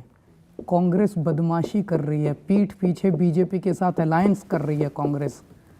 वो अखिलेश भी बर्दाश्त नहीं कर सकते, ममता दीदी भी बर्दाश्त नहीं कर सकती, शिवसेना भी बर्दाश्त नहीं करेगी, एनसीपी भी बर्दाश्त नहीं, कोई नहीं बर्दाश्त करेगा तो कि आप पीठ पीछे आप बीजेपी के साथ सहयोग करके और दिल्ली का चुनाव लड़ोगे, ये कोई बर्दाश्त नहीं करेगा। अच्छा, दिल्ली के चुनाव के बाद फिर आम आदमी पार्टी इंडिया गठबंधन का हिस्सा रहेगी या नहीं? देखते हैं, चुनाव के बाद एक इंटरव्यू और करेंगे आपके साथ। मुझे लग रहा है, मुझे दूसरा एंगल लग रहा है। मुझे जहां तक मैं आपके आईक्यू देख पा रहा हूं, देख लेते हैं अभी थोड़ा मुझे सा, लग रहा है ये स्टेप कवायद बाय स्टेप चलते हैं। मुझे लग रहा है ये कवायद इस बात की तो नहीं है कि दिल्ली के विधानसभा चुनाव के बाद एक नई बात छोड़े कि अरविंद केजरीवाल इंडिया गठबंधन के संयोजक होंगे। नहीं, मेरे को नहीं बनना संयोजक। बहुत बड़े बड़े नेता हैं, उनके सबके मैं बहुत रिस्पेक्ट करता हूँ, बहुत इज्जत करता हूँ। अरे जब सर्वे आया उसमें आपका नाम प्रधानमंत्री पद के लिए चलने लगा था, आप कह रहे आप संयोजक। ये आप मेरे को मेरी सारी राजनीति आज इस प्रोग्राम के बाद खत्म करके छोड़ोगे। आप मेरी टांग खींच रहे हैं, मेरी राजनीति खत्म करने में लगे हुए हैं। मेरे से बहुत सीनियर नेता हैं इंडिया गठबंधन में, वो मेरे से ज्यादा काबिल हैं। भाई हमें दिल्ली के लोगों के लिए काम करने हैं, ये शिक्षा पे काम करना है, 24 घंटे बिजली हमारी आगे छोटी बढ़ानी सी है। पार्टी है, 2 राज्यों में है। और आपने देख ही लिया, हम लोग कहते हैं बिजली पानी स्कूल अस्पताल, बिजली पानी स्कूल अस्पताल, और सभी लोग वही बातें करते हैं। नतीजे आएंगे तो मुख्यमंत्री आप रहेंगे या सिंहासन वापस कर देंगे? नहीं, दिल्ली के लोग अरविंद जी को चुन के भेजेंगे तो अरविंद जी बिल्कुल मुख्यमंत्री बनेंगे। अच्छा, ये भी तो तय हो गया पहले ही। देखिए, चुनाव ही उनके नाम पे लड़ा जा रहा है। चुनाव हम तो चुनाव लड़ रहे हैं उनके नाम पे। 2020 का चुनाव भी उन्हीं के नाम पे लड़ा गया था, 25 का भी उन्हीं के नाम पे लड़ा जा रहा है, वोट ही उनके नाम पे दिया जा रहा है। अरविंद जी, क्या कारण है कि बीजेपी और कांग्रेस दोनों चाहती है, उसका मेन कारण बताइए आप, कि आम आदमी पार्टी खत्म हो जाए? ये बात में मैं सहमत हूँ कि दोनों पार्टी चाहती है। वो एक सिस्टम है, मैंने शुरू में बोला, करप्शन वाला। उसमें बहुत सारी प्रॉब्लम्स हैं। वो दोनों एक ही व्यवस्था का हिस्सा हैं और उस व्यवस्था को आम आदमी पार्टी चैलेंज कर रही है। उस सिस्टम को हिलाया है हम लोगों ने, बहुत बुरी तरह से झकझोरा है उस सिस्टम को, इसलिए हम लोग जेल गए हैं। वो दोनों पार्टियां एक दूसरे से कंफर्टेबल हैं, कोएग्जिस्ट करती हैं, वो एक दूसरे से कंफर्टेबल है। वो आम आदमी पार्टी से दोनों पार्टियां कंफर्टेबल नहीं है। आम आदमी पार्टी को दोनों पार्टियां क्रश करना चाहती हैं। कर देंगी? ऊपर वाला तय करेगा, हमारा तो हमारा धर्म प्रयास और हमारे कर्म जारी हैं, धर्म जारी है। अरविंद, अगर आप पिछले 1.5-2 साल का पीरियड देखिए, इन्होंने क्रश करने में क्या कसर छोड़ी थी। आप देखिए, किसी पार्टी का मतलब इस देश के 75 साल की आज़ादी का इतिहास उठा के देख लीजिए, किसी एक पार्टी के साथ उतना अत्याचार नहीं हुआ होगा जितना आम आदमी पार्टी के साथ हुआ। मतलब आप सोच सकते हैं, कोई एक पार्टी जिसके सारे बड़े नेता जेल में हैं, एक के बाद एक हमारे 5 बड़े नेता एक टाइम पे एक साथ, इंक्लूडिंग 3 कैबिनेट मिनिस्टर्स, जेल में थे। इनके 2 बड़े नेता जेल चले जाएं, पार्टी के 100 टुकड़े हो जाएंगे। बस 2 टॉप आपने के। लाइन छोड़ दी, अब आप इस पे काम करेंगे अगर सत्ता केंद्र बदलेगी कभी तो? हम ये जेल का हम नाटक नहीं करते, इसके लिए राजनीति में नहीं आए थे। अच्छा, बड़ी अच्छी परंपरा हुआ करती थी, इमरजेंसी के बाद तक परंपरा रही। नेता भले राजनीतिक मुद्दों पे कितना ही लड़ते हो झगड़ते हो, लेकिन कुछ सिद्धांतिक मुद्दों पे बैठ के बात किया करते थे, संवाद रहता था। आपको लगता है अरविंद जी संवाद खत्म हो गया? वो खत्म हो गया, है ना? वो बहुत पॉलिटिकल गलत है। बातें नहीं होती है। वो बहुत गलत है। मतलब हर चीज़ पे हिंदुस्तान पाकिस्तान करना सही नहीं है। मुद्दों पे, विचारों पे मतभेद हो सकते हैं, होने भी चाहिए, तभी ज़िंदगी आगे बढ़ती है, तभी इंसानियत आगे बढ़ती है। लेकिन बातचीत होनी चाहिए, डायलॉग होना चाहिए, कम्युनिकेशन होनी चाहिए, उसमें से समाधान निकलने चाहिए। वो एक दूसरे के साथ मतलब बस either you are with me और you are against me, there is no middle space in between, ये तो ज़िंदगी नहीं चल सकती। अरे चुनाव आयोग पे जितनी आप शिकायतें कर रहे हैं, चुनाव आयोग का जो हाल है गांधी जी के 3 बंदर की तरह, उसे दिखाई नहीं पड़ रहा, तो सुनाई नहीं पड़ रहा, बोल नहीं पाता, इतना नाकारा चुनाव आयोग मैंने तो अपनी पत्रकारिता के जीवन में नहीं देखा। आपकी जो शिकायतें कर रहे हैं, आप जो जांचें हो रही हैं, आपको लगता है कि चुनाव आयोग दिल्ली के चुनाव में ईमानदारी से निर्वहन कर पाएगा या कोई और बड़ा गेम प्लान होगा? मैं to be fair to the election commission 100 शिकायतें पूरे पार्टियों की हो सकती हैं। हम अभी चुनाव आयोग के पास गए थे, जो शादरा वाला एग्जाम्पल दिया, 11,000 डिलीशन, और वो 11,000 डिलीशन केवल शादरा में नहीं थे, एक विधानसभा में 7,000, एक विधानसभा में 5,000, एक विधानसभा में 4,000, एक साथ मैसिव डिलीशंस की बाढ़ आ गई थी सब जगह। तो जब हम वहाँ गए थे, हमसे उन्होंने कोऑपरेट किया और उनके इंटरवेंशन के बाद ही ये मास डिलीशंस दिल्ली में बंद हुए। अब इन्होंने मेरी विधानसभा टारगेट की हुई है, मेरी विधानसभा में अचानक 7,000 डिलीशन आ गए हैं और 10,000 एडिशन आ गए हैं। उसको लेके अब हम जा रहे हैं, क्योंकि लोकल लेवल पे ऐसे लगता है कि सारी मशीनरी इन लोगों के साथ मिली हुई है। लोकल लेवल पे जो भी अधिकारी हैं वो बिल्कुल साथ नहीं दे रहे, पूरी तरह से इनके साथ ऐसे लगता है मिले हुए हैं। हम दोबारा जाएंगे, पर हमारे केस में उन्होंने सकारात्मक, चुनाव आयोग ने सकारात्मक। वो कैसे दे दिया? डर नहीं लगा उनको मोदी जी से? मुझे आइडिया नहीं है। आपको ऐसी बातों का आइडिया होता भी नहीं है वैसे। अरविंद जी, एक बात बताइए मुझे कि एक चीज़ का डर पैदा हुआ आम जनता में। 100 करोड़ आपने ले लिए, 150 करोड़ रुपये ले लिए, गोवा पहुंचा दिया आपने, रुपये की रिकवरी नहीं हुई, पूरे देश ने देखा। बाद में आप सबको जमानत भी मिली, लेकिन 2 साल लग गए सबको, बाकी नेताओं को 1.5 साल 2 साल। इस देश के आम लोगों ने जो डेमोक्रेसी को बचाने के लिए लड़ाई लड़ रहे थे, आवाज़ कर रहे थे, उनके मन में डर पैदा किया कि ये ट्रैप करेंगे तो छूटने में भी 1.5 साल लग जाएंगे। क्या न्याय व्यवस्था कहीं चरमरा गई है, या संवैधानिक संस्थाएं जो उनके कब्जे में हैं वो इस हिसाब से रणनीति बना रही है कि कोई नेता, आप जैसे नेता जिनके पास बड़े बड़े वकील हैं, उनको 1.5 2 साल लग जाते हैं, तो जो छोटे छोटे मोर्चों पर लड़ाई लड़ रहे हैं डेमोक्रेसी की, वो ट्रैप होते हैं, उनको भी बहुत बहुत लंबा समय लग जाएगा। तो आम आदमी को उनमें डर पैदा हो गया, पूरा सिस्टम डरा हुआ है ना? सब डरे हुए हैं, जज डरे हुए हैं, जुडिशरी डरी हुई है, मीडिया डरी हुई है, पत्रकार डरे हुए हैं, ब्यूरोक्रेट्स डरे हुए हैं। बाकियों की तो बात ही छोड़ दीजिए, एक आम आदमी जब ट्वीट करता है रोज, वो भी सोचता है कि मेरे ऊपर एफआईआर तो नहीं हो जाएगी। सारा सिस्टम पूरे देश के अंदर ऐसा डर का माहौल पैदा किया हुआ है, ये क्या हो रहा है? इसके लिए तो आज़ादी नहीं ली थी ना। वो जो है, मुझे याद आया, मुझसे एक सज्जन कह रहे थे कि अरविंद केजरीवाल माचिस ऐसी लगाते हैं। मुझे याद है मेरे इंटरव्यू में जब आप आए थे, चुनाव होने वाला था, आपने कहा था कि योगी की जो हटाने की रणनीति बन रही है, वो ऐसी आग लगाई है आपने, उस केवल आपने, और उस आग से अभी तक योगी और अमित शाह मोदी की लड़ाई और बढ़ती चली जा रही है। मैंने कुछ नहीं किया, वो आप पहले ही से ने कहा, था, किसी ने नहीं कहा। पहले से था वो, टीवी पे आपने कहा। नहीं पहले से था वो अंदर खाने था, छिपे हुआ था, मैंने उसको उजागर कर दिया। तो इतना ही किया मैंने। बीजेपी की ये इंटरनल बातें कौन बता देता है कि योगी? सबको पता है, बस इतना है कि हिम्मत मैंने की जनता के सामने रखने की। सबको पता है कि क्या चल रहा है, सबको पता है किसकी किससे लड़ाइयाँ चल रही हैं। चलिए अभी जी, मैं चुनाव के बीच में मैंने आप लोगों का बहुत समय लिया, लेकिन बड़ा मजा आया बातचीत करके। आपसे भी बात करके थैंक यू। तो ये थे अरविंद केजरीवाल की टीम, और मुझे अच्छा लगा बात करके कि एक अच्छी चीज़ है, पढ़े लिखे लोग हैं, साफगोई से अपनी बात कहते हैं और झिझकते नहीं हैं। और मुझे लगता है कि समाज में, राजनीति में पढ़े लिखे लोगों का आना, उनके विचार इस तरह रखना एक अच्छी परंपरा है। और अरविंद जी ने ये बात भी सही कही कि नेताओं के वैचारिक मतभेद हो सकते हैं, लेकिन व्यक्तिगत राजनीति इतनी गंदे नहीं होनी चाहिए कि बिना सबूतों के नेता और खासतौर से मुख्यमंत्री लोग जेल में चले जाएं। ये भारत का लोकतंत्र तो नहीं हो सकता। आप क्या सोचते हैं, आप जरूर बताइएगा। चैनल को सब्सक्राइब और ज्वाइन करिएगा। शुक्रिया, थैंक यू।